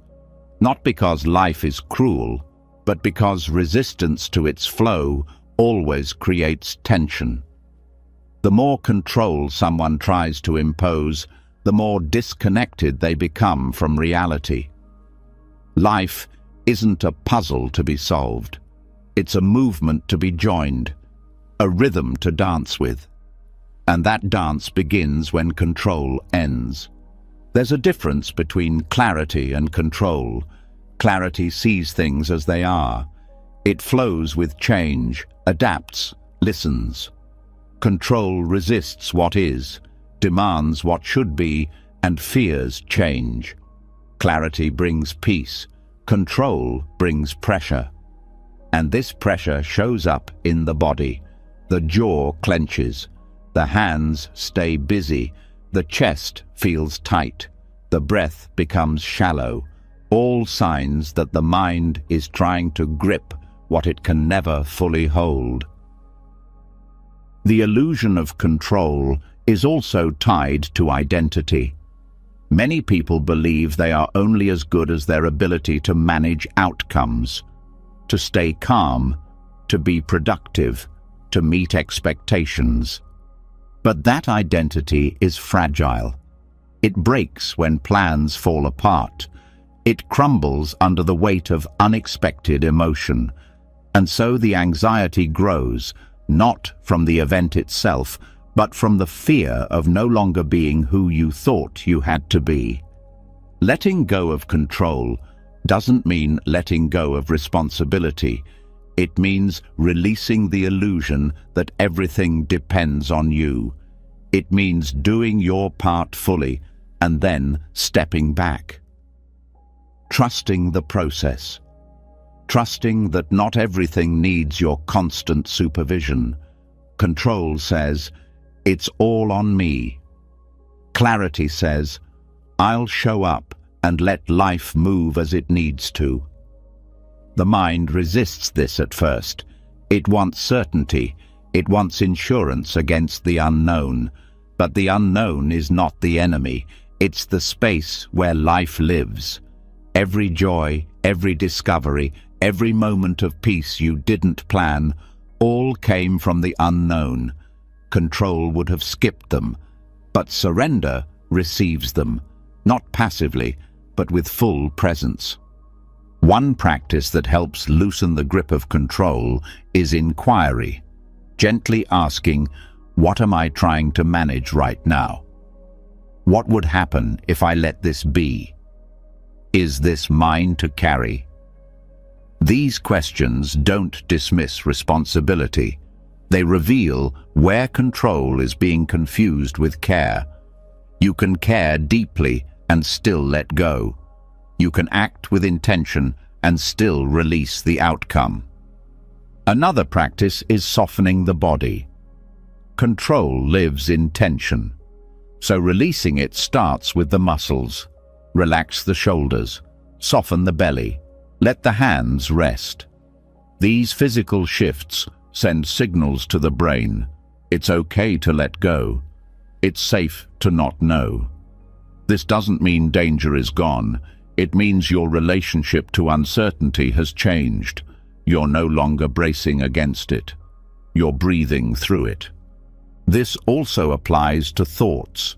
The need to control often shows up as overthinking, running scenarios, replaying conversations, predicting every outcome. But these thoughts don't create safety. They create noise. And the more the mind tries to prepare for every possibility, the less it can enjoy the one that's actually here. Letting go doesn't mean stopping thought. It means not following it, letting it rise and fall like waves while you remain grounded in the present. In relationships, control often hides behind care. The need to make sure others are okay. The urge to prevent them from feeling pain. But real connection doesn't come from control. It comes from presence.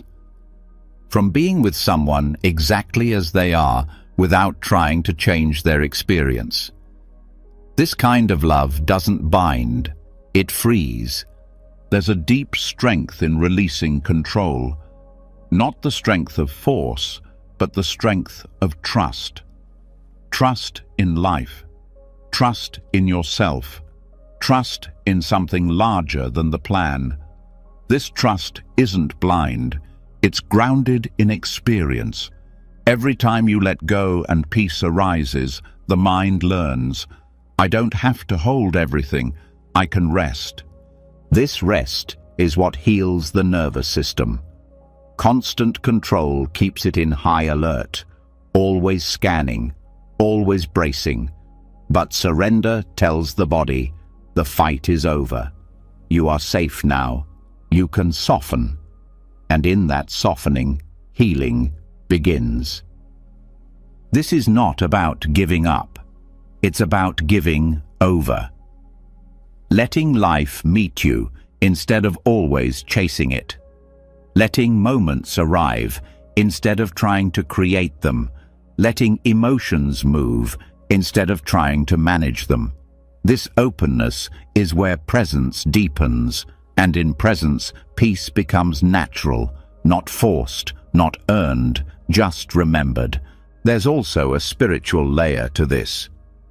Many Buddhist teachings point to the idea that the self is not in control because the self is not fixed. Who you are is a process, not a product. A stream of experience, not a static identity. And the more you try to control that stream, the more suffering arises. Letting go means joining the stream, trusting its direction, trusting that even when it twists, even when it rushes, it's carrying you somewhere meaningful. Letting go doesn't remove fear. It removes the resistance to fear. It doesn't erase discomfort. It removes the need to change it. And in that allowing fear and discomfort begin to soften on their own, because they are no longer being fed. Even control over healing must be released. The mind says, I need to fix this now. But healing has its own pace, its own rhythm.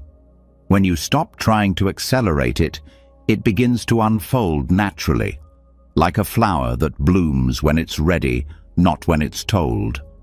This shift changes everything.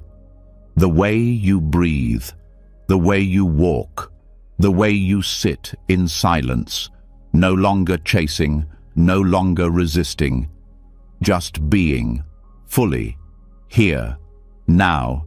Let the breath rise, let it fall, let the world turn without your grip.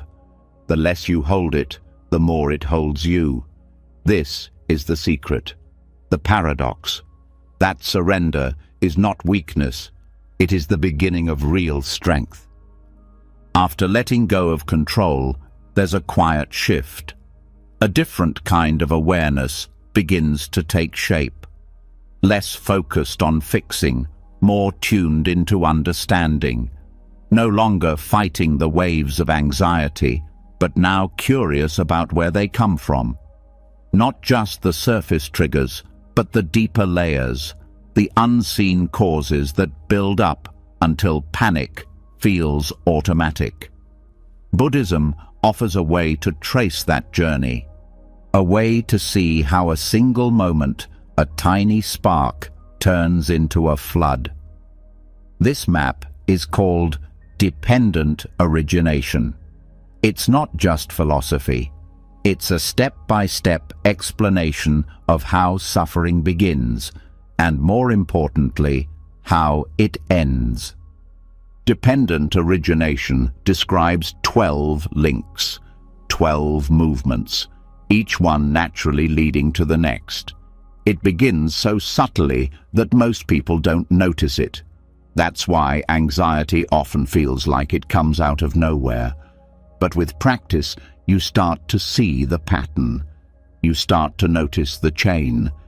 And once you see the chain, you can stop pulling it. You don't need to break it with force.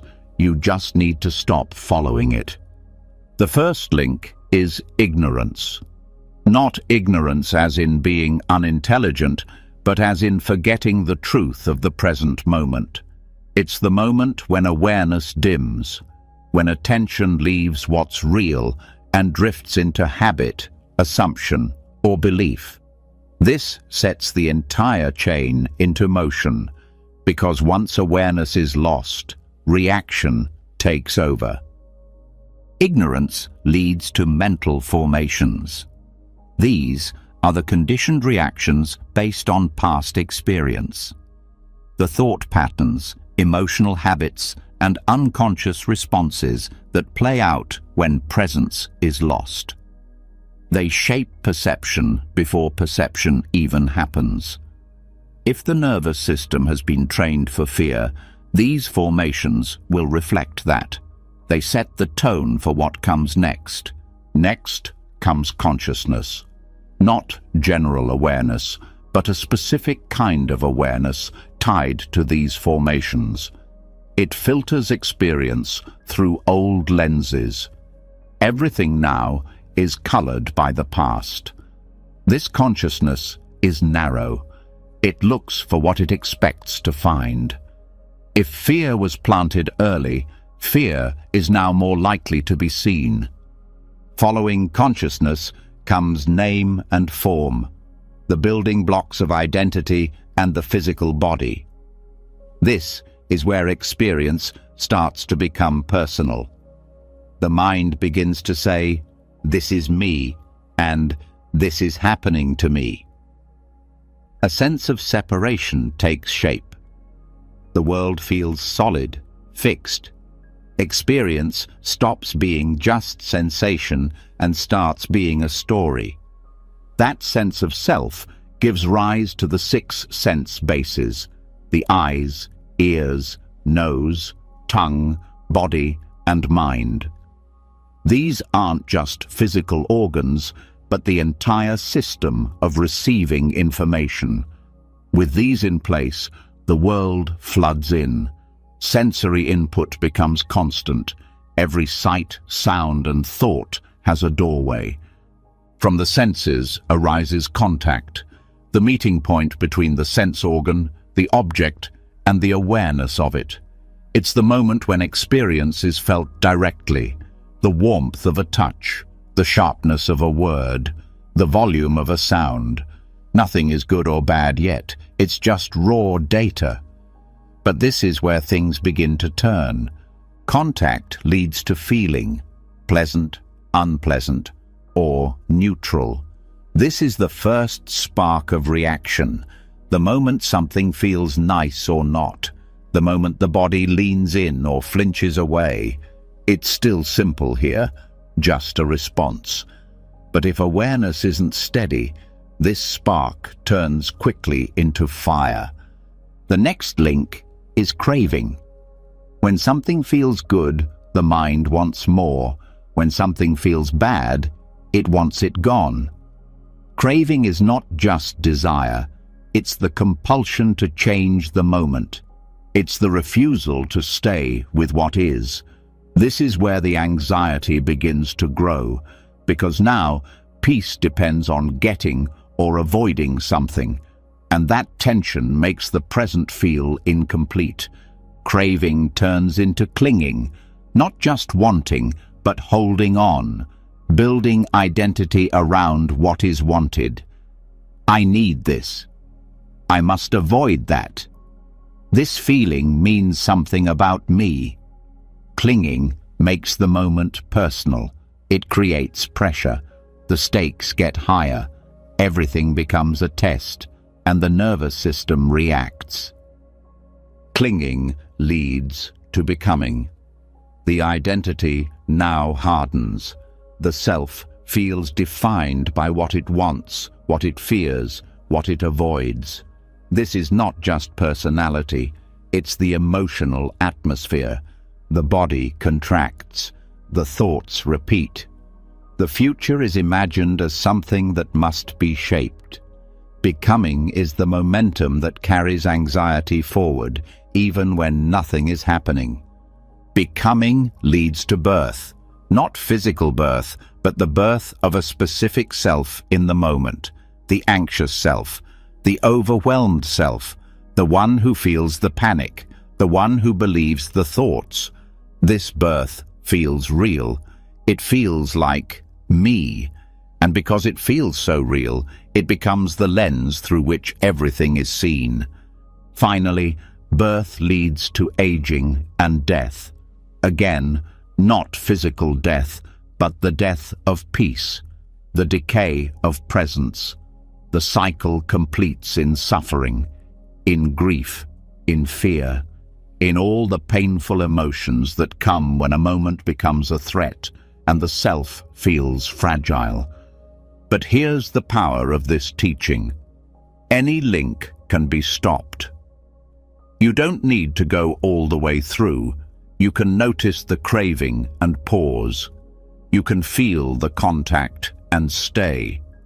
You can witness the feeling without needing to react. The map shows not just the trap, but the exit. To use this in real time, practice noticing the moment a feeling arises. Don't label it as good or bad, just feel it. Then notice if craving follows. If the mind starts to say, "I want more of this," or "I can't stand this," pause there, stay there, let the craving dissolve without feeding it. Each time you do, the next link loses strength. The chain weakens. This is not easy at first. The chain moves fast, but with mindfulness, it slows. You begin to catch the formation before it hardens. You see the thought before it becomes a belief. You feel the reaction before it becomes identity.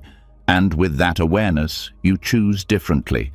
Meditation helps make this possible, not by blocking thoughts, but by slowing them enough to see the sequence, to notice when ignorance arises and bring in clarity, to feel craving and offer compassion, to sit with discomfort without turning it into fear. Over time, this becomes a new habit, a gentle watching instead of a quick reaction. This practice is not about getting rid of the links, it's about seeing them clearly. When you see the pattern, it stops being automatic. You are no longer caught in it, you are watching it move. And in that watching, freedom is born. The mind will still form, feelings will still arise, but they don't have to turn into suffering. They can appear and pass like clouds. They don't have to become a self. They don't have to become a prison. They can just be. Let the next feeling come. Let it move through the body. Don't chase it. Don't avoid it. Just notice the link. Where does it want to go? What if you didn't follow it? What if this moment could stay open? This is how the cycle ends, not with a dramatic breakthrough, but with a gentle refusal to keep walking the same path. A choice made over and over, to see clearly, to stay soft, to stop pulling the chain. Once the links of dependent origination are seen clearly, the mind becomes sharper. Not in a tense way, but in a way that sees the trap before stepping in. There's less automatic reaction, less blind following of mental patterns. But even so, thoughts still arise, worries still form. Sometimes the spiral starts before awareness catches it. And that's when something else becomes essential. Not just insight, but interruption. Not in a forceful way, but like a gentle hand on the shoulder reminding you to return. In Buddhism, this is called the bell of mindfulness. A sound, a breath, a feeling that brings you back to now, back to the body, back to presence. These moments don't erase anxiety, they interrupt its momentum, and sometimes that's all it takes to stop the spiral from growing. Awareness anchors are simple. They are not tools that require effort. They are points of return, touchstones. Something that exists in the present moment that can pull attention away from the storm of thinking. It could be the sound of a bird outside, the weight of your feet on the floor, the rising of the belly with a breath. These things don't shout, they don't demand. But when you learn to notice them, they become lifelines. The problem with anxious thoughts isn't just their content, it's their rhythm. They move fast. One thought triggers another, then another, and within seconds, you're imagining worst-case scenarios, future disasters, things that haven't happened and may never happen.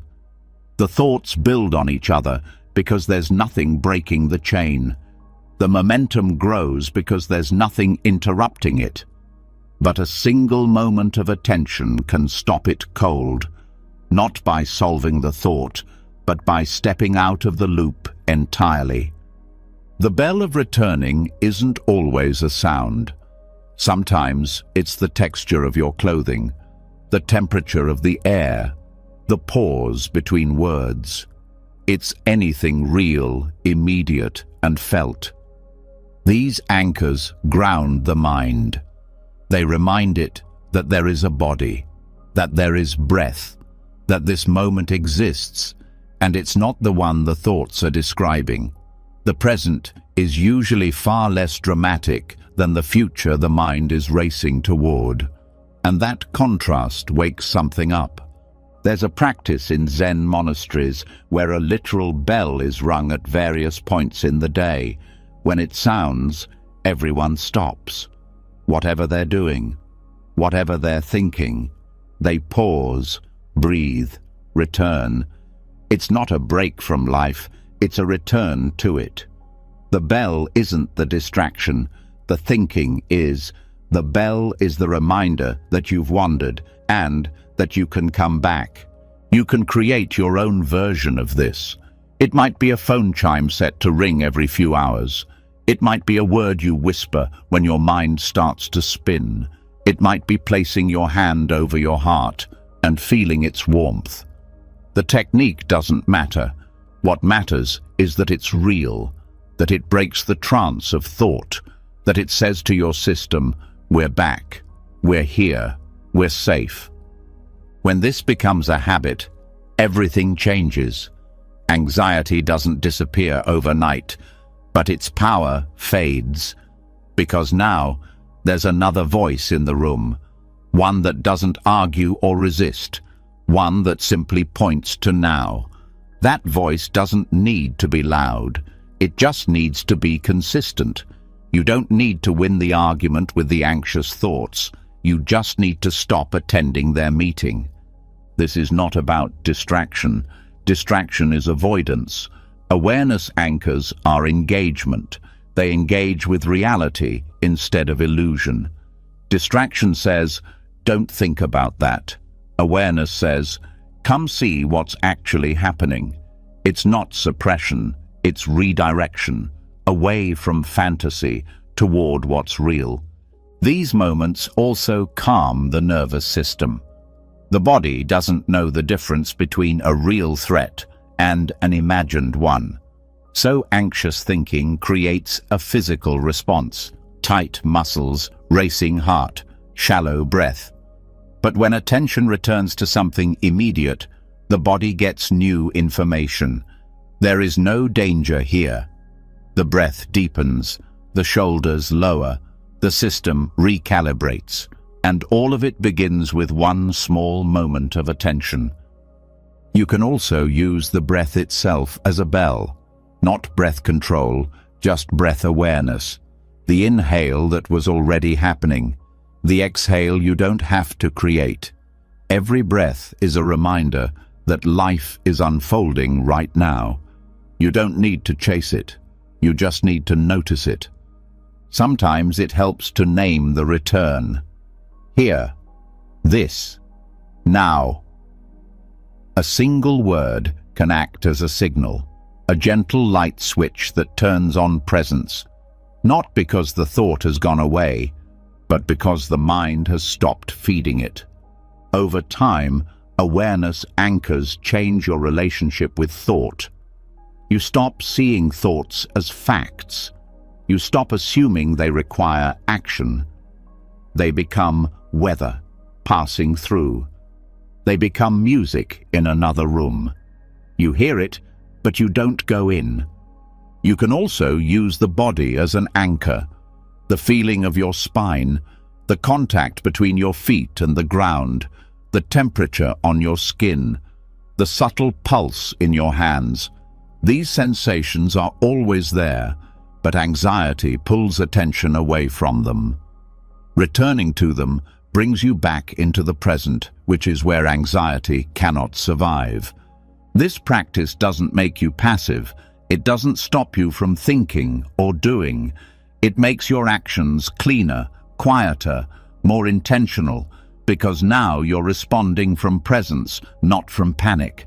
Now you're acting from clarity, not from habit. Even ordinary moments become sacred. Washing your hands, sipping water, hearing a breeze. These become bells. Not because they're profound, but because you are finally present enough to feel them. And each time you do, the mind learns. We don't need to chase the storm. We can stay here. This is also a form of compassion. Anxiety often feels like abandonment of the self, of safety, of stability. Returning is an act of care. It says to your inner world, I'm not leaving you alone in this spiral. I'm here. That presence is healing. That presence is enough. And even when thoughts return, even when worry picks up again, you're not starting over. You're practicing. Every return is progress. Every breath is a reminder. You don't need to control the storm. You just need to stop being swept away by it. So, let the next breath come. Let it land fully. Let your attention follow it down into the body. Feel the weight of where you sit or lie. Feel the texture of now. Let this be your bell. The one that says, we are no longer lost. We are home.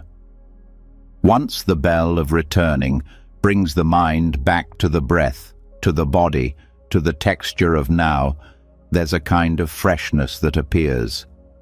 The air feels different. Thoughts lose their urgency. But even in that clarity, one thing often keeps the mind spinning: speech.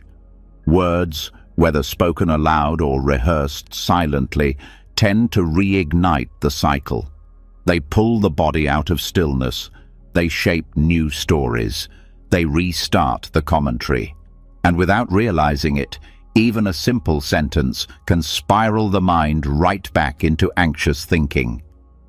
This is why Buddhism teaches the practice of noble silence, not just to be quiet, but to detox the inner chatter that drives suffering. Because when the mouth stops moving, the mind begins to slow, and that slowing changes everything. Silence is more than the absence of sound. It is the absence of compulsion. Most people don't realize how much energy is spent in speaking, explaining, justifying, reacting, filling empty space. It seems harmless, but every word is a thread, and enough threads woven quickly can become a web, a trap, something too dense for the mind to breathe in. Speech can be honest, useful, beautiful, but when it's constant, it becomes a mirror of internal chaos. That's why noble silence is not about suppression. It's about alignment. Speech that matches clarity, not reactivity. When silence is practiced intentionally, it reveals just how noisy the mind has become. In the absence of speaking, the thoughts that would have been turned into sentences now swirl with nowhere to go. You see them, you hear them, you finally notice the weight they carry, and it's not comfortable at first, because the silence doesn't hide the noise, it exposes it. But that exposure is where healing begins, because only when something is seen can it be released. Anxious people often talk to regulate their discomfort. The voice fills space that feels unsafe. It gives form to uncertainty. But this habit turns language into a defense mechanism. And while it might offer short-term relief, it deepens the long-term spiral, because now discomfort becomes something that must always be spoken away. And in that reflex, silence becomes threatening. But what if silence wasn't empty? What if silence was the medicine? In Buddhist monastic settings, silence is a common practice, sometimes for hours, sometimes for days. The rule is not harsh, it's freeing. No need to respond, no need to explain, just presence, just action without narration. In that space, the mind starts to quiet. Thoughts still rise, but they don't get turned into sound. And when words are not spoken, they lose part of their grip. The story becomes lighter. The mind gets rest. You don't need to live in a monastery to practice this. You can begin with 1 hour a day, a period where nothing needs to be said, not to others, not to yourself. Just a window of stillness. During this time, don't explain your actions in your head. Don't narrate your feelings. Don't rehearse conversations. Let the silence do the speaking. Let it say, "This moment doesn't need commentary. It just needs presence." Over time, this shifts your relationship to language. Words become fewer, sharper, more meaningful. The inner monologue quiets. The reflex to fill silence fades. And in that fading, anxiety has less fuel, because most anxious spirals are fed by inner speech, silent arguments, imaginary scenarios, emotional explanations. But without words, those loops can't form in the same way. They lose structure, they dissolve. This also affects relationships. When you speak less, you listen more. You hear what's underneath the words of others. You become less reactive, more grounded. And when you do speak, your words carry weight. They come from intention, not habit. They are heard differently because they rise from silence, not from noise. The practice also builds resilience. In silence, you learn to sit with discomfort, to not need to verbalize pain or escape through explanation. And that sitting becomes strength. You realize that emotions can be witnessed without being expressed, that tension can be felt without being narrated. And in that space, you stop feeding the mind's need to make meaning out of everything. This doesn't mean silence is always better. It means silence should be part of the rhythm, a reset, a pause, a clearing. Without it, words become clutter. With it, words become sacred. When you speak after silence, you do so with awareness. You ask, is this useful? Is this kind? Is this necessary? And those questions purify language. They turn speech into practice. Even in solitude, noble silence changes how you treat yourself. You stop judging out loud in your mind. You stop rehearsing identity. You stop narrating your worth. And that lack of narration becomes liberation. You no longer need to be anyone in your head. You no longer need to prove anything through internal dialogue. You just are. And that being is enough. One simple practice is to go through daily tasks without thinking in words. Wash the dishes, fold clothes, walk slowly. But don't describe it to yourself. Just feel it. Just move. Just breathe. Let the moment be silent. Let it speak without language. And notice what shifts. Notice how much softer the world becomes when the mind stops trying to name it all. Another practice is writing down every thought you feel the urge to say. Not as a performance, but as release. When you read them later, you'll notice how much of it wasn't needed. How much of it was just habit. And with that awareness, the next time those thoughts rise, you'll feel less pressure to give them voice. You'll know they're just passing weather. Noble silence is not isolation. It's not avoidance. It's intimacy. It's a deeper closeness with what is. Because when the mind stops talking, the world speaks louder. The wind, the breath, the stillness, all of it becomes louder than the fear ever was. And that's the paradox. The less you say, the more you hear. The less you narrate, the more you feel. The less you explain, the more you understand. This is not about being silent forever. It's about knowing silence deeply enough to choose when to speak. Knowing presence fully enough to return when words become too much. And knowing peace intimately enough to stop searching for it in sentences. Let the next breath come quietly. Let the space around you widen. Let this silence be alive. Let it hold you. There is nothing to fix, nothing to say. This moment does not need your commentary. It only needs your presence. When the voice within falls quiet and silence is no longer something to fear, what rises in the stillness isn't always peace. Sometimes it's an old visitor, an ache in the chest, a wave in the stomach, a tightening behind the eyes.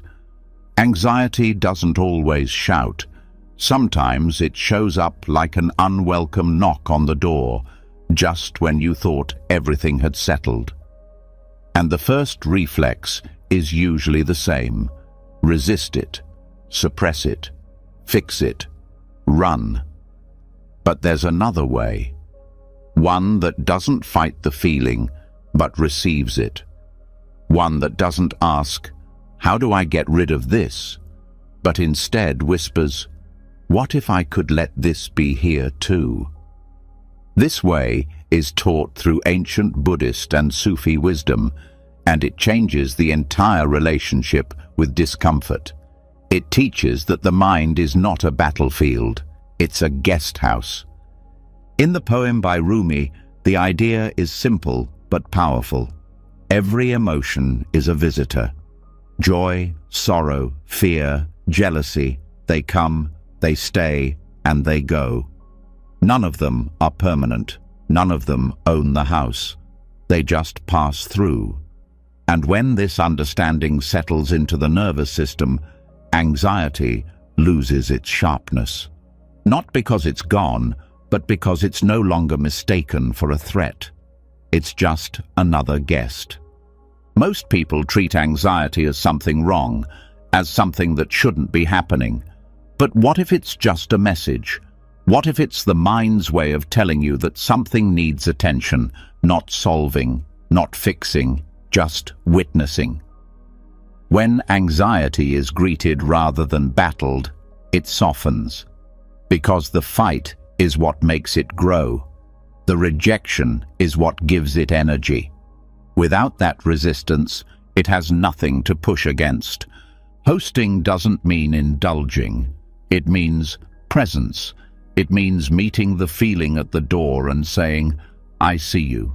You can stay as long as you need. I won't push you away, and I won't build my life around you." This balance is delicate but powerful. It allows the emotion to move without letting it drive. Buddhism calls this equanimity, the ability to hold all experiences with evenness of heart. Not flatness, not apathy, but an open-armed steadiness. When equanimity grows, the mind becomes more spacious. Thoughts and emotions can come and go like weather through a wide sky. Anxiety might still arrive, but it doesn't get stuck. It doesn't take over the whole sky. It's allowed, but not obeyed. This practice begins with awareness, noticing when anxiety is present without immediately reacting to it, feeling it in the body, naming it softly. This is anxiety. That simple naming creates a pause, a space between the feeling and the identification. And in that space, you're free. Free to observe, free to breathe, free to choose how to respond or whether to respond at all. The mind is used to attaching identity to emotion. I am anxious. I am overwhelmed. But you are not the guest. You are the space that hosts it. You are the house, not the emotion passing through. That shift in identity from guest to host is what ends the cycle of panic. Because now the emotion doesn't define you, it just visits, it just stays for a while, and eventually it leaves. Hospitality doesn't mean liking the guest, it means treating it with dignity. You don't need to enjoy the presence of anxiety to welcome it. You just need to stop pushing it out the back door. You just need to let it sit, breathe, move. You just need to give it space to exhaust itself naturally. Because emotions that are allowed to complete themselves will eventually fade. It's the grasping that keeps them alive. This can be practiced in daily life. When anxiety rises, during a conversation, in a crowded room, lying awake at night, pause. Feel where it lives in the body.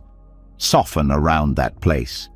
Imagine it as a visitor who arrived with a story. You don't need to believe the story. You just listen. You acknowledge its presence. And then you let it rest.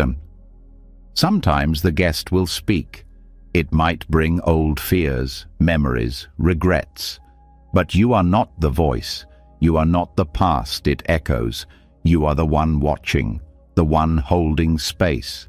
And when that role is remembered, the fear doesn't have power anymore, because you're no longer arguing with it. You're no longer giving it your voice. This practice also builds compassion, because the more you can host your own discomfort, the more you can host others. You stop reacting to other people's anxiety. You stop needing to fix everything. You simply sit with them. You listen. You let their emotions come and go, just like yours. And this presence becomes healing, not because it solves, but because it stays. Rumi wrote, "Be grateful for whoever comes, because each has been sent as a guide from beyond." Even anxiety, even grief, even rage. These are not signs of failure. They are visitors with something to show you, not in words, but in presence. They reveal where the house is closed, where light hasn't reached. And when you open the door, you open yourself to something deeper than comfort. You open to wisdom. Letting anxiety visit doesn't mean becoming passive. It means no longer confusing the emotion with reality. It means allowing feelings to flow through without assigning them the final word. Anxiety might say, "This is dangerous," and you can say, "Thank you, but I'll decide what's true." You're not silencing the voice, you're disidentifying from it. Over time, this changes your entire emotional landscape. Feelings stop becoming emergencies. They become information. And because you no longer fear them, they don't control you. This doesn't make life painless. It makes it livable. It makes it honest. And that honesty brings peace. Not the peace of avoidance, but the peace of being fully present with whatever comes. You don't need to believe every emotion. You just need to feel it. You don't need to control every thought. You just need to watch it. You don't need to fix every discomfort. You just need to host it long enough for it to move on its own. So let the next breath open the door. Let it be the space through which the next emotion enters. You don't have to prepare. You don't have to judge. Just stand at the entrance and meet whatever comes. Not with fear, not with force, but with the calm of someone who knows that no visitor stays forever. Once the mind learns to host anxiety without clinging, something unexpected becomes clear. The guest never came alone. It brought bags, heavy, layered, sometimes invisible. Stories stacked on stories, judgments built on guesses, conclusions made before facts.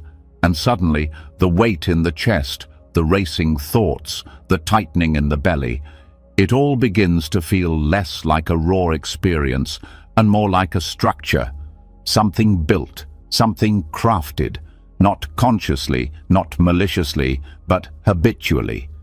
This is what Buddhist philosophy calls fabrication, or sankhara, the process of layering thoughts, assumptions, and interpretations over raw experience until the original moment is buried beneath mental construction. It's how panic forms out of thin air, and once this process is seen clearly, the mind begins to let go, not just of anxiety, but of the architecture that holds it up. Fabrication begins in innocence. A thought appears. A simple one. Maybe it's a sound, a memory, or a question. At first, it's just a flicker, but the mind doesn't let it stay small. It adds to it. What does this mean? What will happen next? Why now? What does this say about me? Each thought spawns another. Each one piles onto the last. And soon, the mind isn't feeling a moment, it's drowning in the idea of it. The original spark is gone. What's left is the fire built from it. This layering happens fast. A sensation is felt in the chest. The mind names it, anxiety. Then it judges it. This is bad. Then it projects. This could get worse.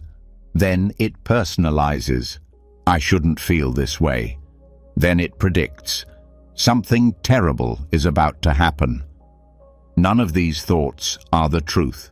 They're interpretations, assumptions, constructions, but the body reacts to them as if they were real. The muscles tighten, the breath shortens, the loop begins. The tragedy of fabrication is that it convinces you that the fear is coming from outside. But the storm is being built internally, one brick at a time.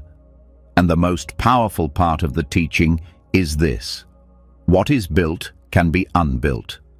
What is layered can be peeled away. The panic is not a permanent part of you.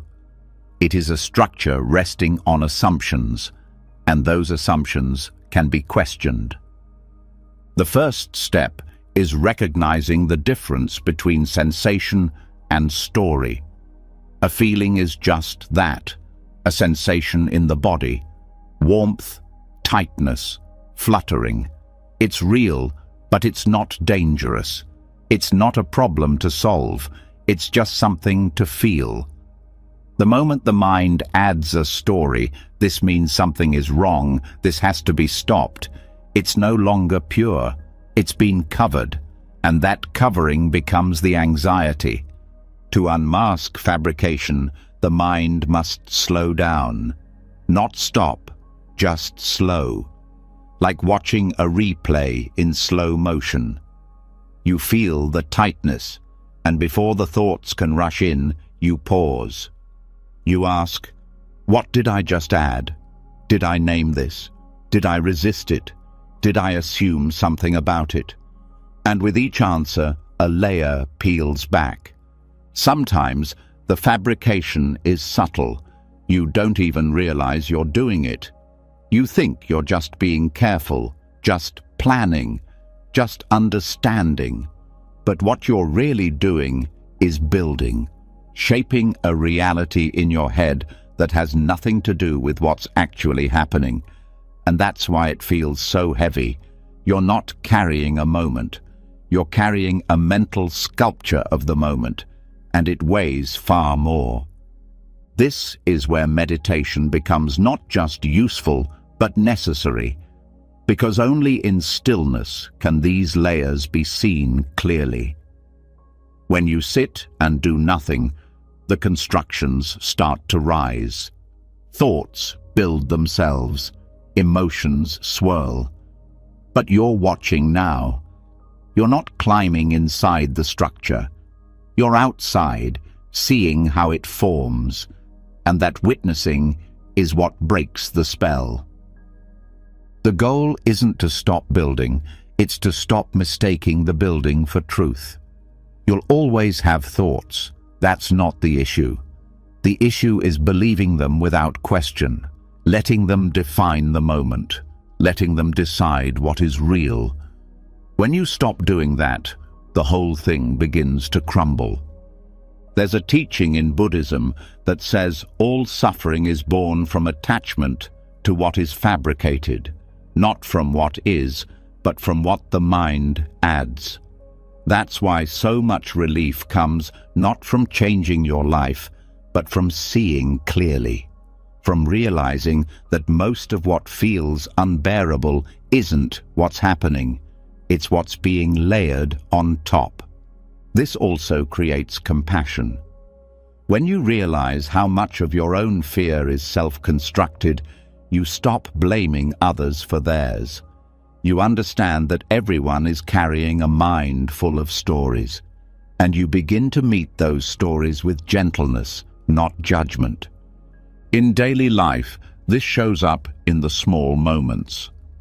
A comment from someone, a silence in a room, a strange feeling in the body. The mind leaps to explain it, to label it. But what if you didn't? What if you just let it be raw, let it pass through without naming it? That's the undoing, not inaction, but non-construction. Fabrication can also come from memory. The mind pulls something from the past and replays it, not as it happened, but as it's imagined now. And then it builds a future from that memory, a future that doesn't exist, based on a past that's been edited. It feels real, but it's a movie, and you can step out of the screen. One method to unmask fabrication is noting. When a thought arises, label it. Planning, remembering, judging, imagining. Don't analyze it, just name it and let it go. This strips the thought of its disguise. It stops being a truth and becomes what it is, a mental event, a passing movement, not something to fix, not something to believe. The body can also reveal when fabrication is happening. Tension is often a sign. When the shoulders rise, when the breath shortens, it's a signal. Something has been added. Return to the body. Return to sensation. Don't follow the thought. Feel the place where it landed, and just breathe into that space, without story, without fixing, just being. Over time, the mind becomes less reactive. The stories still come, but they don't stick. They're seen as stories. And that seeing is freedom. Because now, even when anxiety rises, it's not panic, it's presence. You're with it. You're not building on it. You're not turning it into something bigger. You're just letting it move. Let the next breath be simple. Let it rise without needing to mean anything. Let it fall without needing to fix anything. This breath doesn't need a name. It doesn't need a story. It just is. Like the moment. Like the feeling. Like you. Once the illusion of panic is revealed to be a construction, built layer by layer through mental fabrication, there comes a deeper realization. Some of those layers were never yours to begin with. Some of those fears didn't start in your body. They didn't start with your story. They were given to you, passed down quietly, lived out loud by those who came before. This is the echo of ancestral anxiety, a pattern that repeats itself through generations, not out of destiny, but out of habit.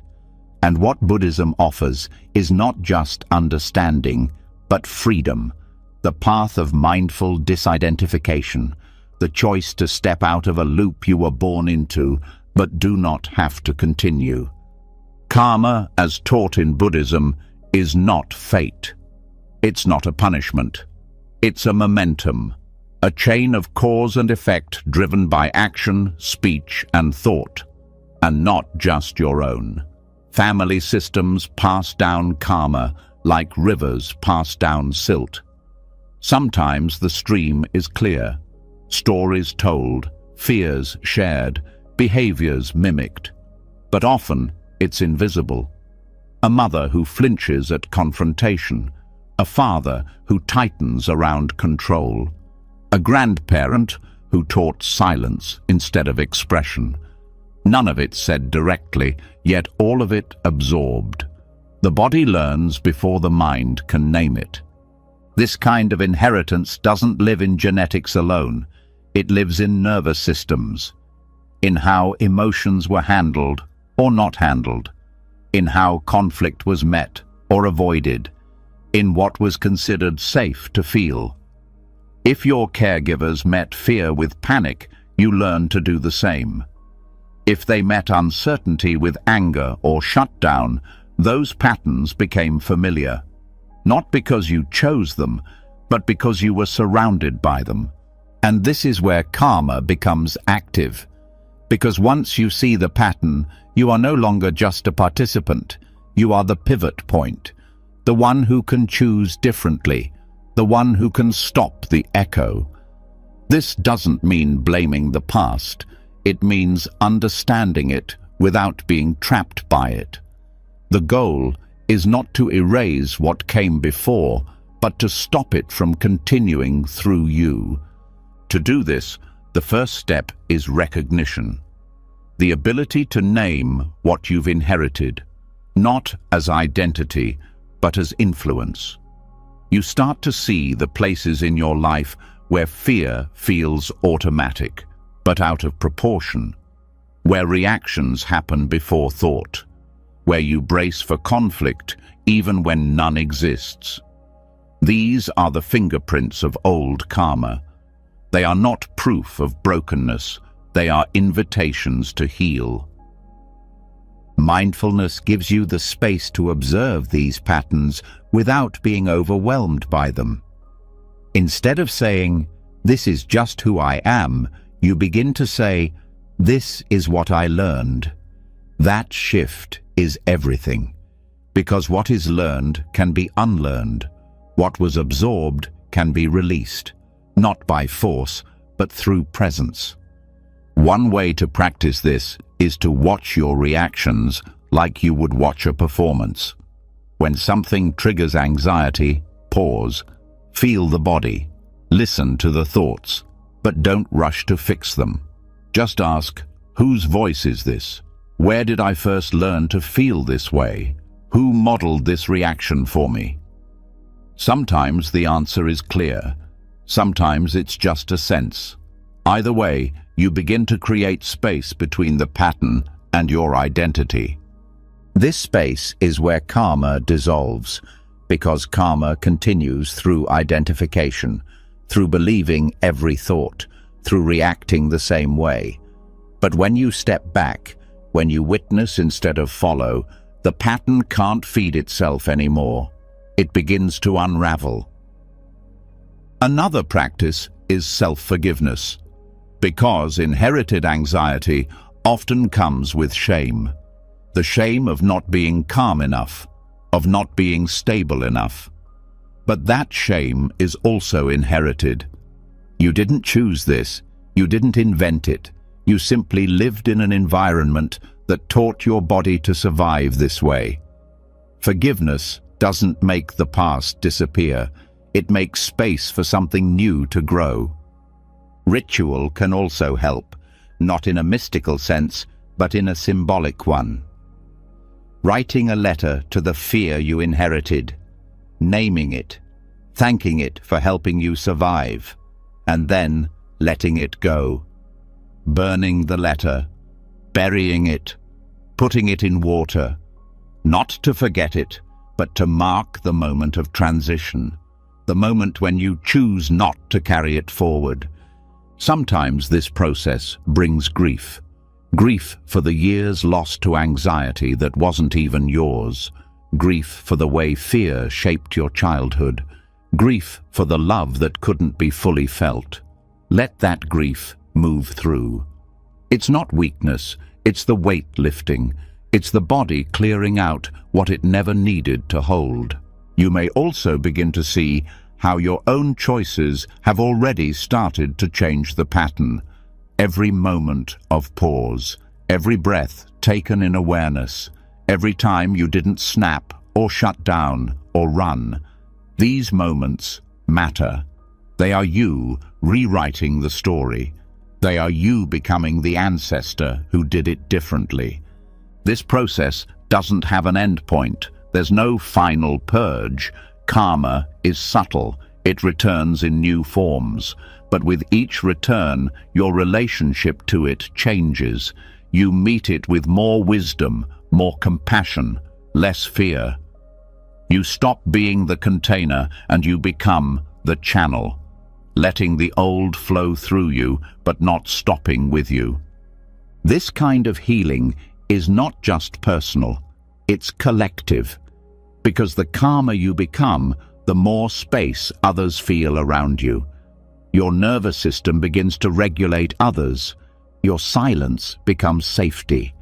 Your presence becomes permission for others to feel.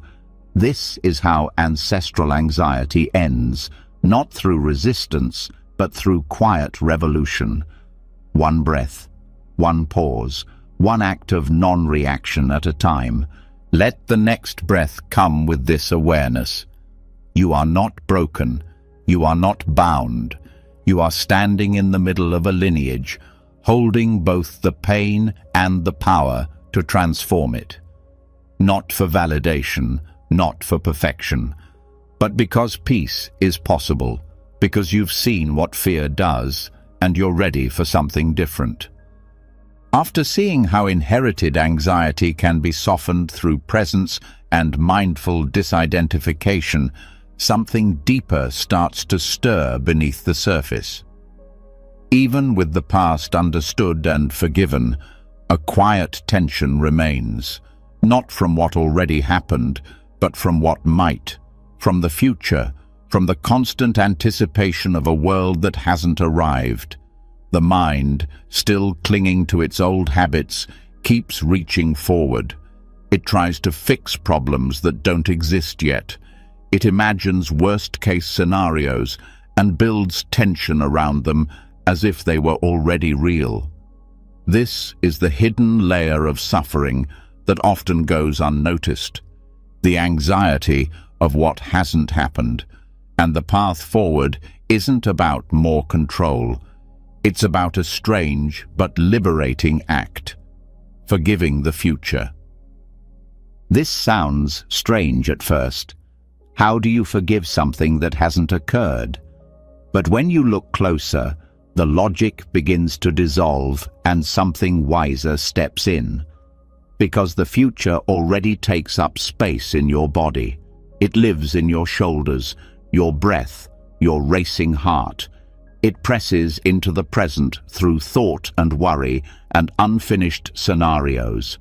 The mind thinks it's preparing, but what it's really doing is punishing itself for something that hasn't happened. It holds itself hostage, rehearsing fear.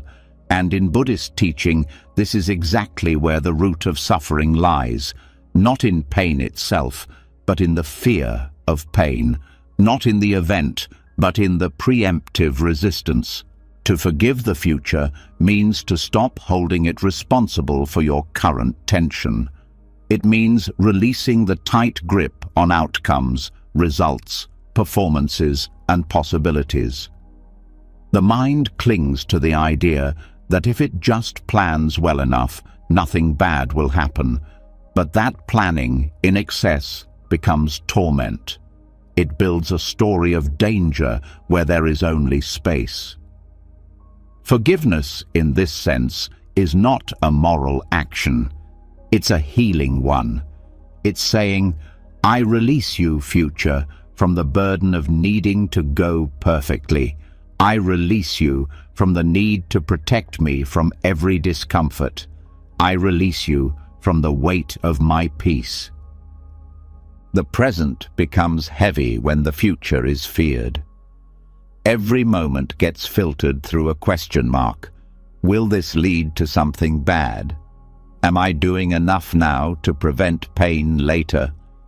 This tightrope of anticipation drains energy and often leads to nothing useful. The truth is, most of the things we worry about never arrive. And when they do, they often look different than expected. But the cost of that constant worry is real. It erodes peace. It distracts from beauty. It turns rest into restlessness. Forgiving the future brings you back. It pulls the mind out of tomorrow and into the body that's breathing right now. It says, this is enough. Not because the future is safe, but because safety was never the requirement. Presence was, surrender was, and forgiveness becomes the doorway. One of the deepest teachings in Buddhism is that suffering arises from craving and aversion, wanting things to go a certain way, or desperately trying to prevent what we don't want. The future becomes the canvas on which these cravings are projected, and every projection, every imagined disaster, is another thread tying your energy to a time that doesn't exist.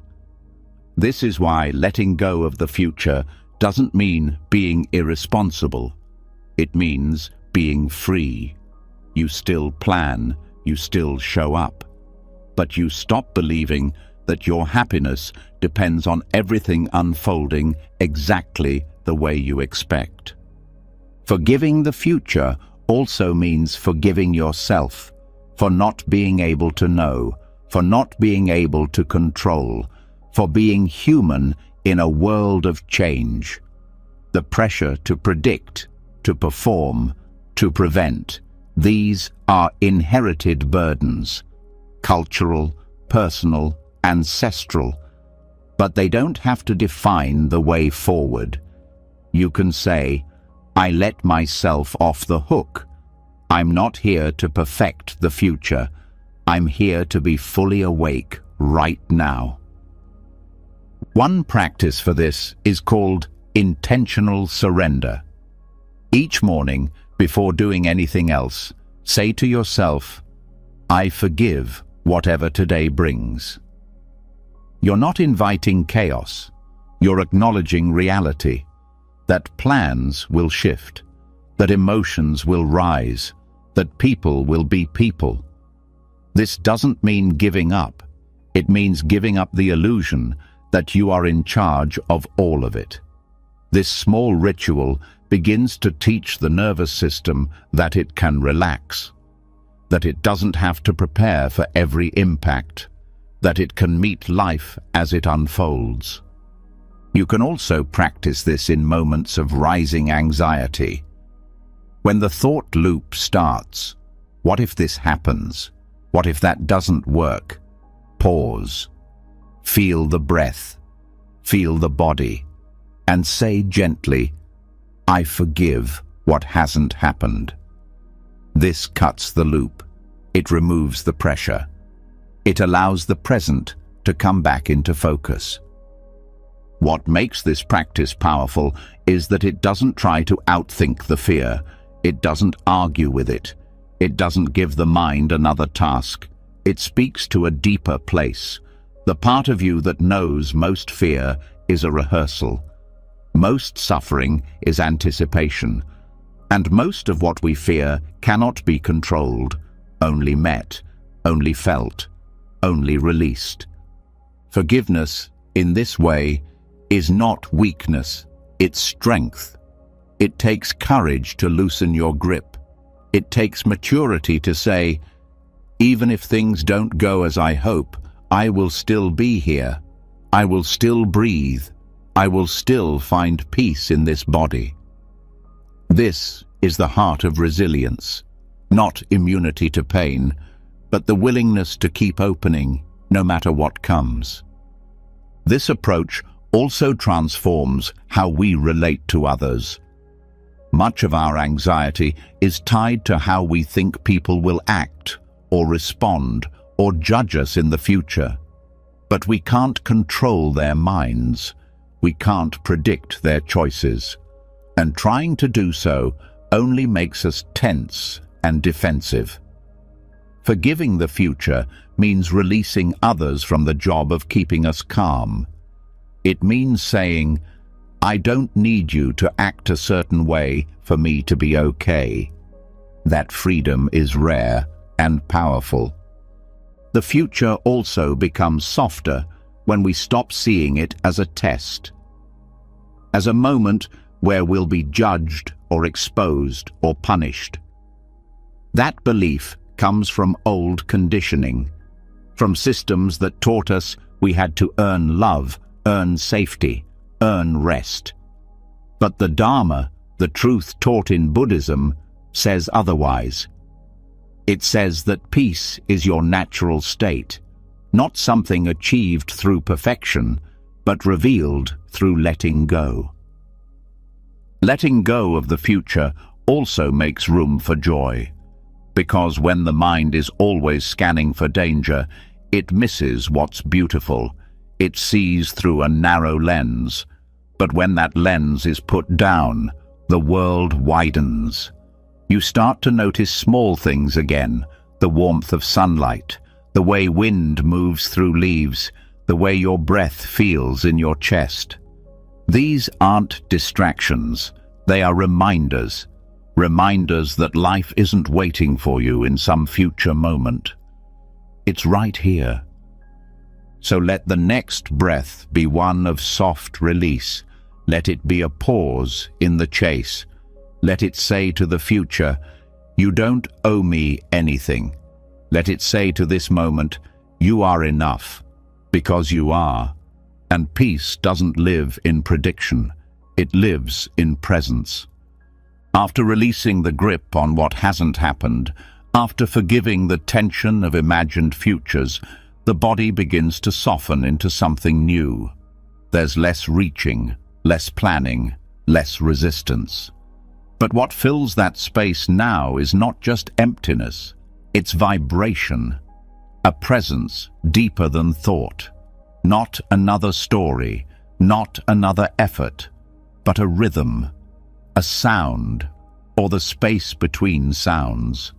The nervous system, long held hostage by urgency and fear, now listens differently. Not for instructions, not for warnings, but for rest. And this is where the sound of stillness becomes essential. In Buddhist practice, sound isn't just noise, it's medicine. Whether it's the ring of a bell, the hum of a chant, or the sheer clarity of silence itself, each one can recalibrate the entire system, not by force, but by resonance. The nervous system is always listening. Even when the mind is distracted, the body hears everything. It tunes to rhythm, to tone, to texture. A loud space makes the body brace. A sudden noise makes the heart jump. And in the same way, a soft sound, a sacred sound, makes the body soften. This isn't mystical, it's biological. The auditory system is deeply tied to the vagus nerve, the regulator of calm and safety. When the ears receive consistent, gentle input, the vagus nerve sends signals to the body. It's safe to relax. This is how monks can sit still for hours. This is why temples ring bells, why chants are repeated, not for superstition, but for healing. Sound is also a way to anchor attention. When thoughts are chaotic, the breath might feel too subtle to hold. But sound cuts through. A bell, a chant, a tone, each one becomes a thread the mind can follow back to presence. It's simple. It's physical. It doesn't require belief. It just requires listening. Chanting is one of the oldest practices for this. The repetition of syllables like Om or Namo or Amitabha is not just about meaning, it's about frequency. The vibration moves through the chest, the throat, the skull. It organizes internal rhythms, slows the breath, regulates the heartbeat, and more than anything, it overrides mental noise. You can't chant and worry at the same time. The sound takes over. The vibration becomes the focus, and slowly the spiral dissolves. Even simple humming can be powerful. It engages the vocal cords and resonates through the chest. It activates calm without needing words, just a low, steady tone. It becomes a lullaby for the nervous system. A way of saying, you can rest now. You are here. There is nothing to fix. Bells are another sacred tool.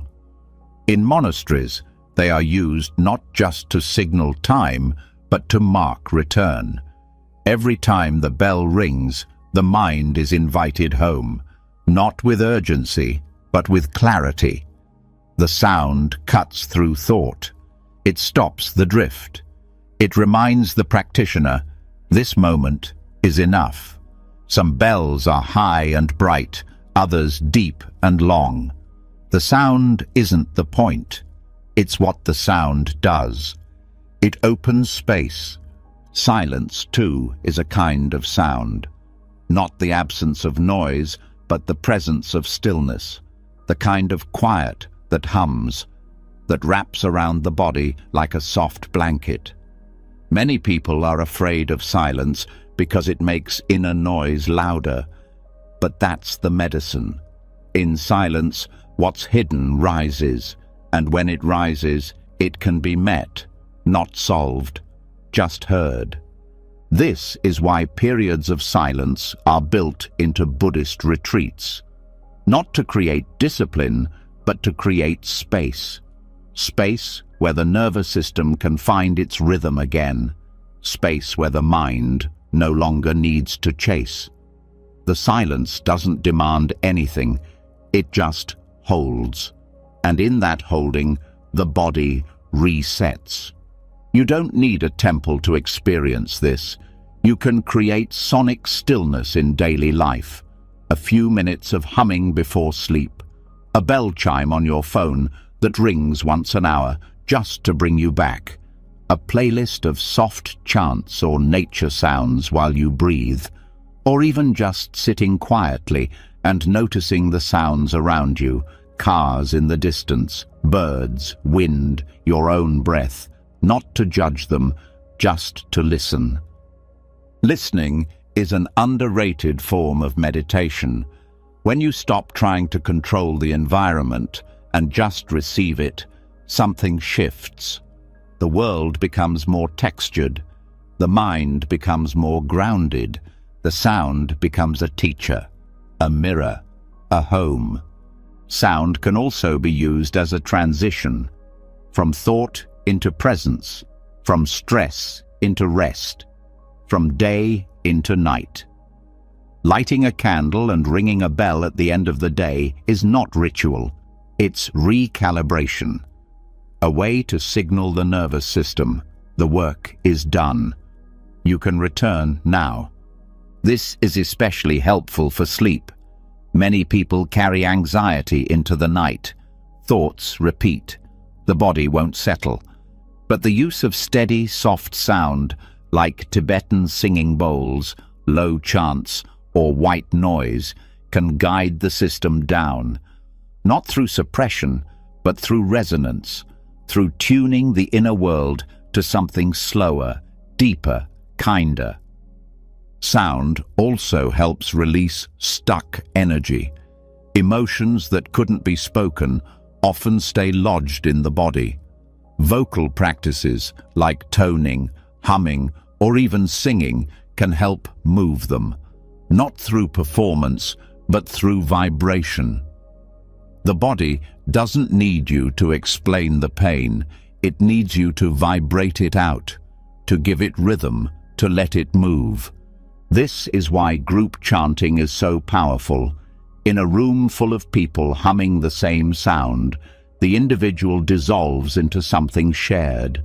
The boundary between self and other fades. The vibration fills the space. And the nervous system, so often isolated, remembers connection. This is not performance. This is presence in unison. You can also find stillness in natural sound. The rustle of leaves, the crackle of a fire, the waves on the shore. These sounds require no effort. They ask nothing of you. They exist without your control. And in listening, you begin to match them. You begin to slow. You begin to breathe with the world. The power of sonic stillness isn't in its volume. It's in its truth. It doesn't argue with thought. It doesn't compete. It just invites. And when the invitation is accepted, the mind becomes quiet, not forced, but soothed. The nervous system doesn't need orders. It needs rhythm. It needs space. It needs kindness in frequency form. Let the next sound you hear be enough. Don't analyze it. Don't name it. Just let it land. Let it carry you back. Let it echo through the body like a reminder. This is now. This is safe. This is home. Once the nervous system has been touched by stillness through sound, silence, rhythm, there comes a moment where the next step isn't doing more, it's doing less, or rather, stopping completely. Because even the softest practices, the kindest techniques, the most peaceful chants can quietly become part of the same old pattern. The chase, the subtle pressure to feel better, the invisible urge to fix something, even the intention to relax can carry the flavor of striving. And here lies the most paradoxical and transformative part of the journey: the discovery that peace is not found by seeking it. It's found by stopping the search altogether, the non-practice, the radical decision to no longer pursue peace, but to rest in what is already here. This might sound strange, especially after so many steps of mindful practice, breathwork, observation, sound, and silence. But there comes a threshold where technique becomes tension, where the effort to be calm becomes the reason calm stays just out of reach. This doesn't mean the practices were wrong. It means they've done their job. They've led you to the edge. And now the edge invites you to drop even the method, to stop polishing the mirror and simply see what's in it. The truth is, the desire to feel better can quietly turn into a form of self-rejection. The moment we say, "I need to relax," we imply something's wrong. The moment we reach for peace, we confirm its absence. And in that subtle confirmation, we build more distance, more effort, more anxiety. This is what Buddhist teachers mean when they say the path must be dropped, not discarded, but released, like letting go of a boat once you've crossed the river. You needed it. But now it's time to walk. Non-practice doesn't mean apathy. It doesn't mean spacing out. It's not numbness or laziness or avoidance. It's a different kind of presence, one that doesn't organize itself around any goal, one that doesn't try to fix, change, improve, achieve. It simply allows. It watches without managing. It feels without analyzing. It lets the moment be without needing it to be anything else. And in that openness, true stillness begins. This kind of presence can't be forced. You can't try to not try. You can only notice when effort arises and gently let it fall. You can watch the tension in the breath, the gripping in the jaw, the measuring mind, checking if the meditation is working, and then loosen the grip. Each time you do, you move closer to natural being. In this space, even the observer dissolves, not in a dramatic way, but like fog burning off in sunlight. There's no longer a need to witness every thought, no longer a need to track awareness. You are simply here, like the sky, not needing to comment on every cloud that passes, just resting in its own openness. This doesn't happen because you figured something out. It happens because the system finally trusts that it doesn't need to do anything. The habit of striving unwinds, the inner push softens, and what's left is something ancient, something simple, something completely untouched by anxiety. Presence without agenda. It helps to think of non-practice as allowing gravity to do its job. You don't have to hold yourself up. You don't have to manage your inner world. You can settle. You can fall inward. You can let your awareness land without steering it. Just as the breath breathes itself, presence lives itself. It doesn't need to be directed. It just is. Sometimes people fear that if they stop trying, they'll collapse. That if they stop striving, nothing will happen. But this fear comes from a mind that's been trained to chase. In truth, when effort stops, clarity begins. Not in the way the mind imagines, but in a more subtle, more honest way. There's nothing to prove, nothing to solve. You're not meditating anymore. You're not practicing. You're just being. And that being is enough. This kind of stillness can't be measured. You can't evaluate it. You can't describe it accurately. It's not calm like a frozen lake. It's calm like open space. Everything moves through it, but it doesn't move with anything.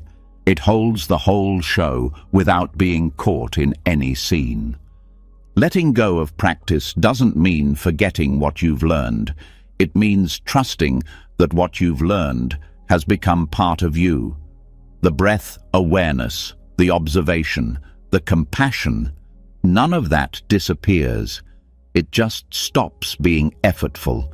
It stops being something you do. It becomes what you are. This non-practice can happen anywhere. Sitting, walking, standing in line. You don't need a special space or special time. You just stop reaching. You stop shaping the moment. You stop adjusting the self. And what remains is presence in its rawest form. Unfiltered, unmanaged, alive. This state is sometimes called just sitting in Zen. Shikantaza. Not sitting to meditate, not sitting to improve, just sitting, letting everything be as it is. No special breathing, no technique, just the act of not trying to become anything. It's deceptively simple and deeply transformative. Even in difficult emotions, this approach changes everything. When sadness rises, you don't fix it. When fear appears, you don't manage it. You let them come, you let them go, like waves.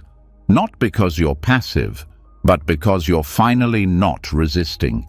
You're finally not tightening around what life is doing.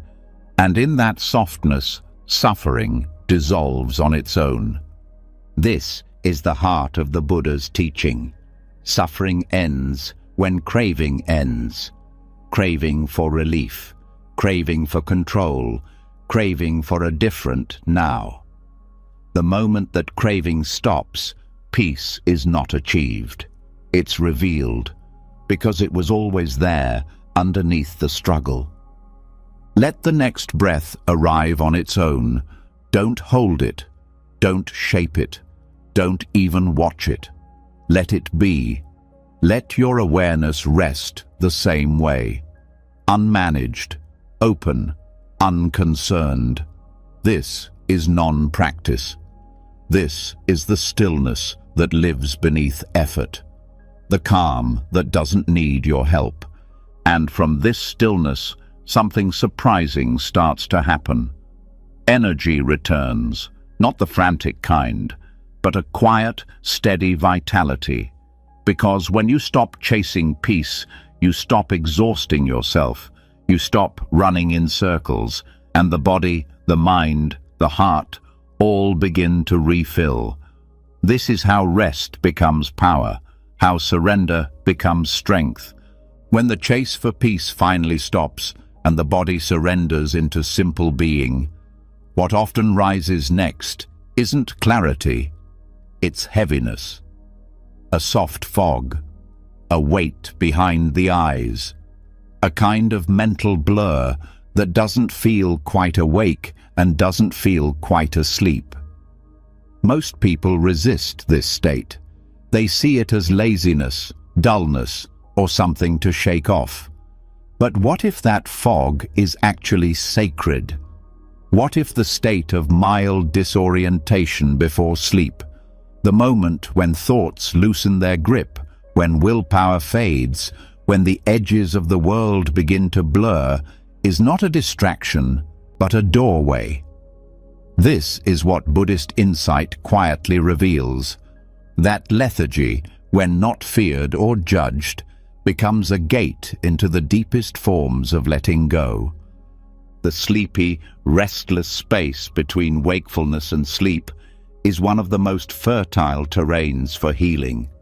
It's a moment when the ego lets down its walls, when identity begins to dissolve. when the part of the mind that manages everything, the planner, the protector, the judge, goes quiet. And in that gap, something more ancient takes over, something wise, slow, and beyond effort, but only if the mind doesn't resist it. Only if you don't jerk back into alertness, trying to stay productive or mindful. Because the truth is, some of the deepest awareness isn't sharp, it's soft. It arrives not when the mind is bright, but when the mind is quiet enough to stop interfering. In many spiritual traditions, the space just before sleep is revered. Tibetan Buddhists call it a liminal threshold, a time when the barriers between conscious and unconscious begin to fade, when clinging to self loosens. In this state, meditation deepens not through focus, but through surrender. You're not guiding awareness anymore. You're floating in it, letting it carry you instead of directing it. There's no need to think clearly, no need to practice correctly. The very fog you were taught to avoid becomes the warm mist where the mind finally rests. This transition state, often mistaken for a problem, is a signal that the body is ready to heal. It's the body saying, enough thinking, enough controlling, enough fixing, just dissolve. Let your shape melt. Let the border between inside and outside soften. In this state, thoughts don't stop, but they lose their importance. Emotions still exist, but they drift instead of crash. It's a soft, gentle undoing. When approached with openness, this fog becomes a kind of sanctuary, a place to rest, not just physically, but spiritually. There's no performance here, no inner commentary, just presence that doesn't require clarity. It may feel like you're doing nothing. And that's exactly the point. True meditation isn't measured by alertness. It's measured by intimacy, by how close you are to what's happening. And when what's happening is drowsiness, then intimacy means letting yourself sink into it, not to escape, but to arrive more fully in the body. One of the reasons people fear lethargy is because they associate it with failure, with being lazy or unfocused. But these ideas are cultural, not spiritual. In Buddhist teachings, drowsiness isn't a sin, it's a state, and like all states, it can be met with mindfulness, not sharp mindfulness, gentle mindfulness, the kind that says, I see this, I welcome this, I don't need to change this. There is a particular kind of awareness that only opens in this space, a dreaming awareness, a presence that feels more like a background hum than a bright light. This awareness is closer to the root of consciousness. It doesn't analyze, it doesn't track progress, it simply rests. And in that rest, anxiety dissolves, not because it's solved, but because the part of the mind that fuels it has gone quiet. Restlessness, too, becomes different in this space. It's no longer a problem to manage. It becomes something to soften into. Often, restlessness is just the body's way of releasing energy, like a dog turning in circles before lying down. If you don't react to it, it will move on its own. If you stop naming it, it will pass. The nervous system doesn't need force. It needs trust. It needs to know that you're not going to interrupt the process with judgment. This is why the moment right before sleep is such an opportunity. Because all the usual tools are fading. The intellect is quiet. The inner critic is asleep.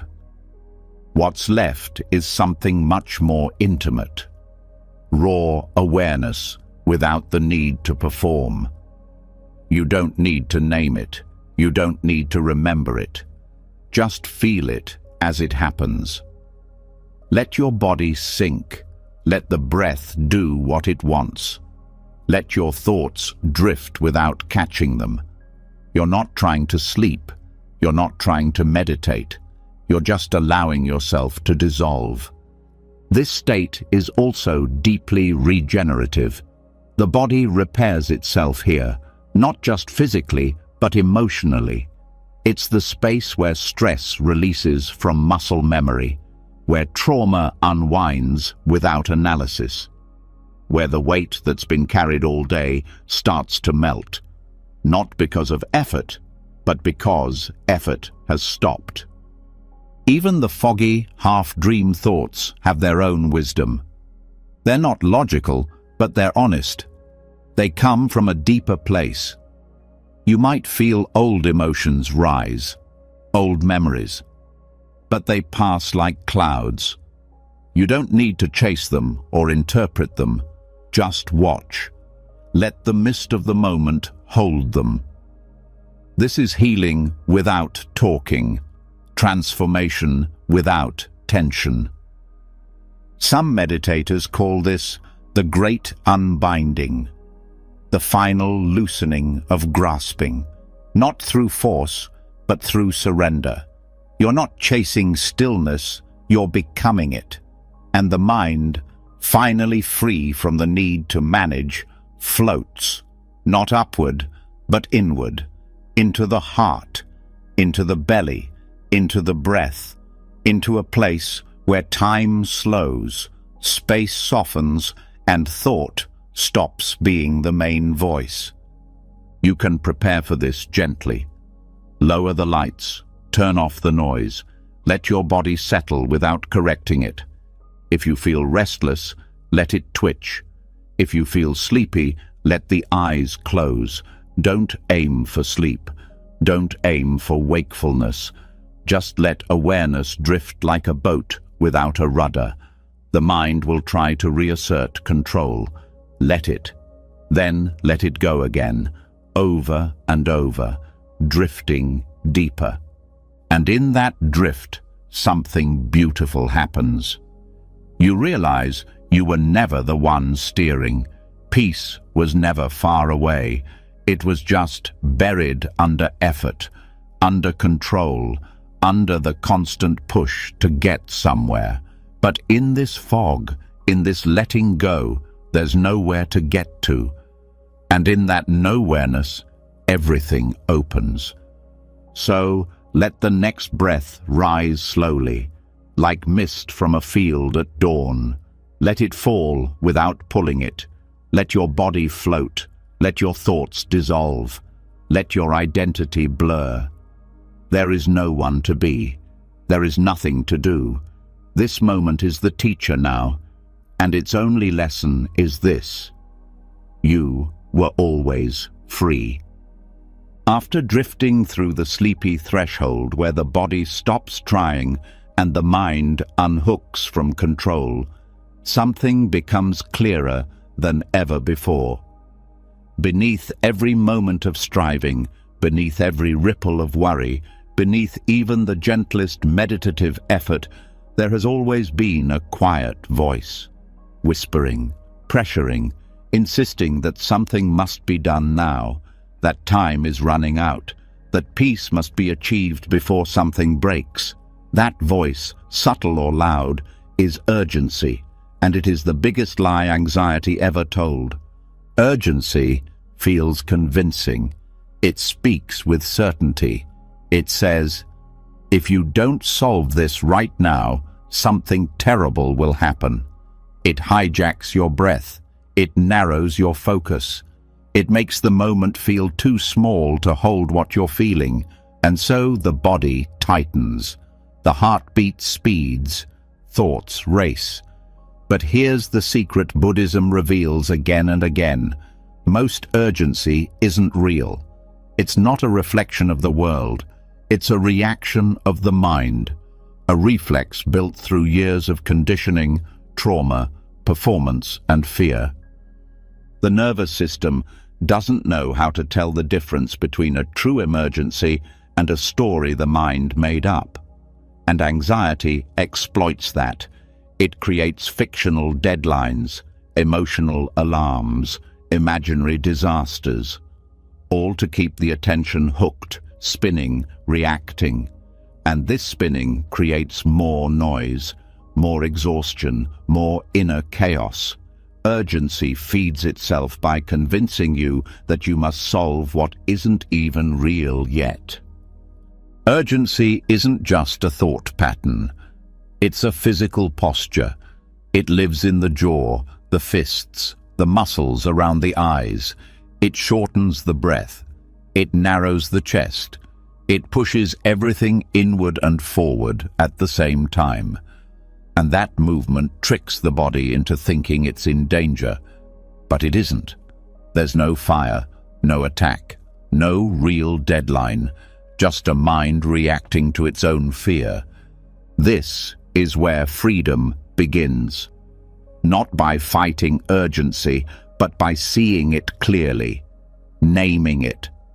This is urgency. That small pause, that act of labeling, breaks the spell, because it shifts you from being inside the urgency to being the one witnessing it. And the witness is always calm. Not because nothing is happening, but because the witness sees that most of what's happening is made of thought, not truth.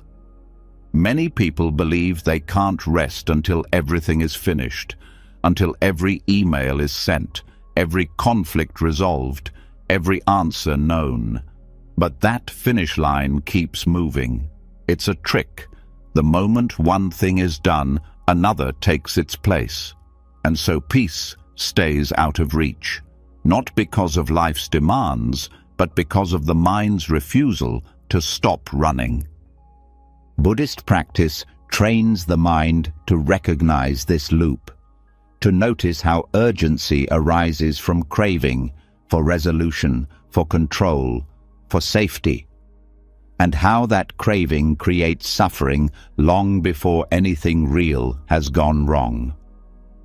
The mind says, hurry, before it's too late. But late for what? That question alone begins to unravel the panic, because most of the time there is no clear answer, just a vague threat, a shadow. This is especially true with emotional urgency, the feeling that you must say something now, decide something now, fix something now. But emotions don't need urgent responses. They need space. When you pause instead of react, you begin to realize that urgency doesn't carry wisdom, it carries compulsion. And compulsion rarely leads to peace. This is why mindfulness includes not just awareness, but patience, the willingness to not know, to not fix, to not rush. This patience is not passive, it's powerful, because it creates room for clarity. And clarity reveals that what felt like an emergency was just an old habit, repeating itself out of fear. In daily life, this practice looks simple.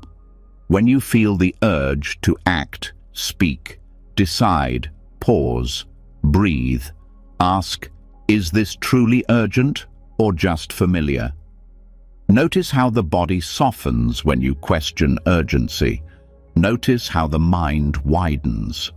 Suddenly, what felt like a deadline becomes a choice. What felt like a crisis becomes a moment. The truth is, most things can wait. Not forever, but for one breath, 1 minute, 1 hour. And in that waiting, reality shows itself. You see that the email didn't need to be perfect, that the conversation didn't need to happen immediately, that the feeling didn't need to be solved to be survived. This isn't about avoidance, it's about timing, about meeting the moment when the body is ready, not when the mind demands. And readiness doesn't come from pressure, it comes from presence. from trust, from knowing that wisdom unfolds, not under tension, but under stillness. Even spiritual practice can become infected by urgency, the rush to heal, to awaken, to be better. But the Dharma is not a race. There is nowhere to get to. Enlightenment is not the end of effort. It's the end of trying to escape now. And now is never urgent. It just is. This shift in perception changes everything. Suddenly, you don't need to be on high alert. You don't need to finish everything before you relax. You start relaxing now, in the middle of the task, in the middle of the mess. Because you've seen the lie, you've heard the voice of urgency, and you're not answering the call. When urgency loses its power, anxiety fades, because anxiety is urgency without direction, a need to do something without knowing what. But when you see urgency for what it is, the pressure lifts. Not because life is easy, but because you're no longer sprinting toward peace. You're standing still, and peace meets you there. Let this breath be unrushed. Let your shoulders drop. Let your eyes soften. There is no alarm ringing. No moment that can't wait for your next breath.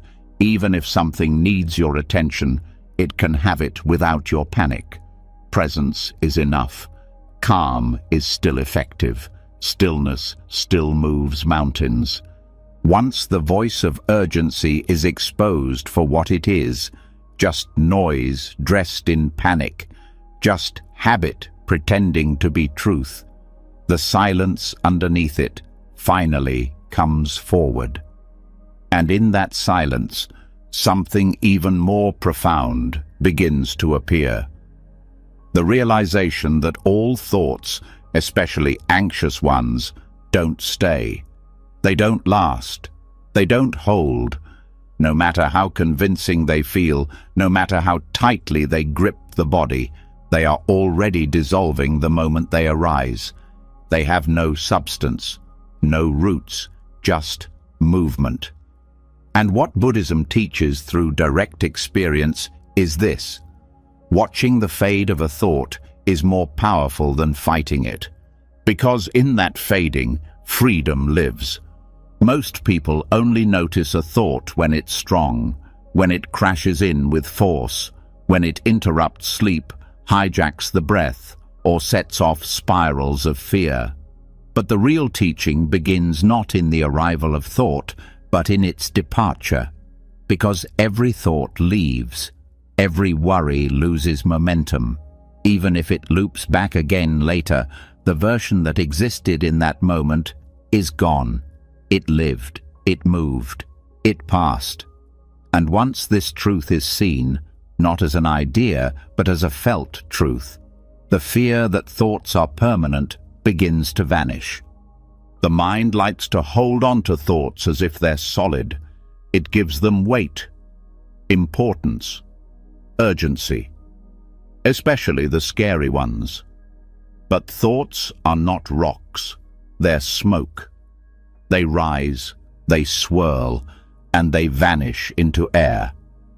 No anxious thought has ever lasted forever. No emotional storm has kept its full force for more than a few moments. It is the clinging to the thought, the feeding of it, that gives it artificial life. But if left alone, if observed without interference, the thought fades on its own. The Dharma, the core teaching of impermanence, lives here, not as something to believe, but as something to watch, to witness directly. The breath rises and falls, the heart beats and slows, the sensations in the body shift every second, nothing holds, and thought is no different. It arises from conditions. When those conditions change, the thought changes, and even if it returns, it's never quite the same. You are never quite the same. When this truth begins to settle into your awareness, your relationship to anxiety changes. You no longer need to solve the thought. You don't need to challenge it. You don't need to silence it. You just need to watch it move. Like a wave reaching shore, it will crash, and then it will slide away, and the sand will be quiet again. This is not detachment in a cold or distant way. It's presence without panic. It's the choice to stay with the experience of thought without becoming it. To see the mind doing what minds do, create, spin, wander. But not confuse that movement with reality. Every time a thought arises, you are offered a choice. Not whether the thought comes, but whether you give it fuel, whether you follow it down the path it's carving, whether you turn it into identity. I am anxious. I am unsafe. But when you watch the thought fade, you begin to see the lie. The thought isn't you. It's just passing through you. And when you stop feeding it, it stops forming roots. There is something called bare attention in Buddhist practice. It means observing what is happening without adding anything to it. No judgment, no commentary, no analysis, just watching. When you apply bare attention to anxious thoughts, you see their nature more clearly. They flicker, they hesitate, they try to grow, but they dissolve when you don't react. It's like watching a match burn out before it lights the next one.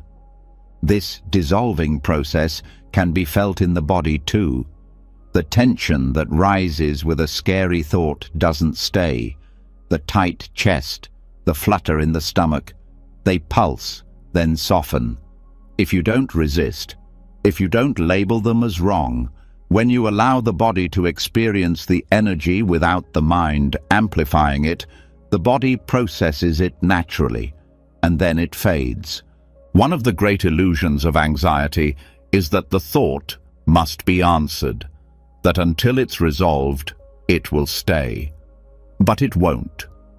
Thoughts have a half-life, even the intense ones. They may return, yes, but not because they're permanent, because they've been practiced. And even that habit can dissolve once you stop believing every thought that visits you. There's something deeply peaceful about sitting in the middle of an anxious thought and realizing that it's already fading, that it's not growing, it's passing. That awareness doesn't need to control it. Just hold it, just witness it fall apart on its own. This kind of seeing changes the nervous system. It trains the body to trust that presence is stronger than panic. This also builds patience. You stop needing to rush your way out of discomfort. You stop trying to escape every emotion. You sit, you breathe, you let the thought come, and you let it go like a cloud blown apart by wind.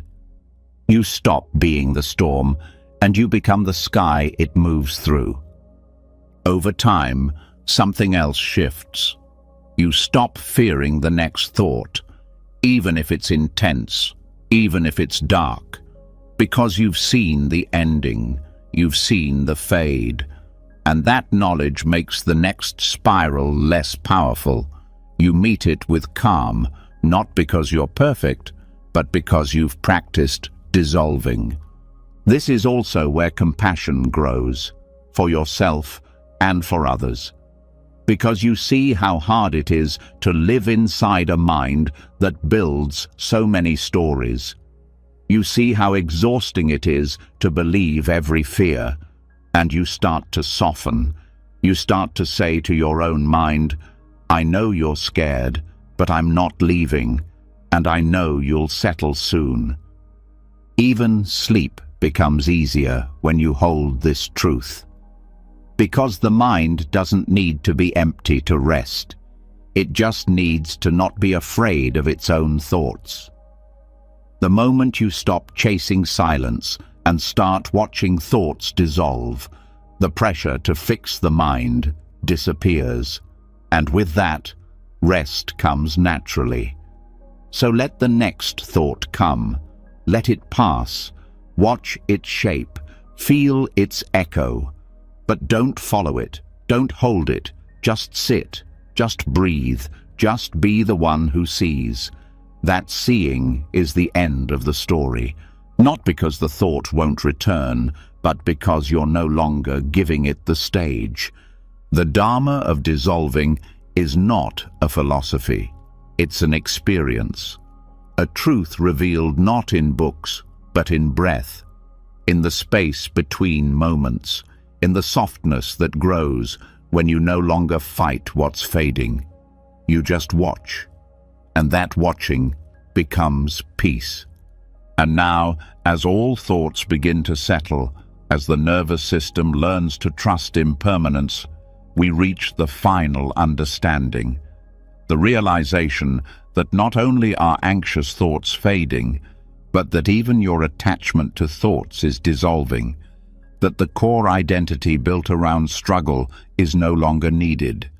And from that emptiness, something deeper emerges.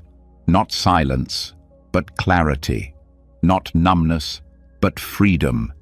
That's where we end, on the threshold of pure awareness, where everything falls away and only presence remains.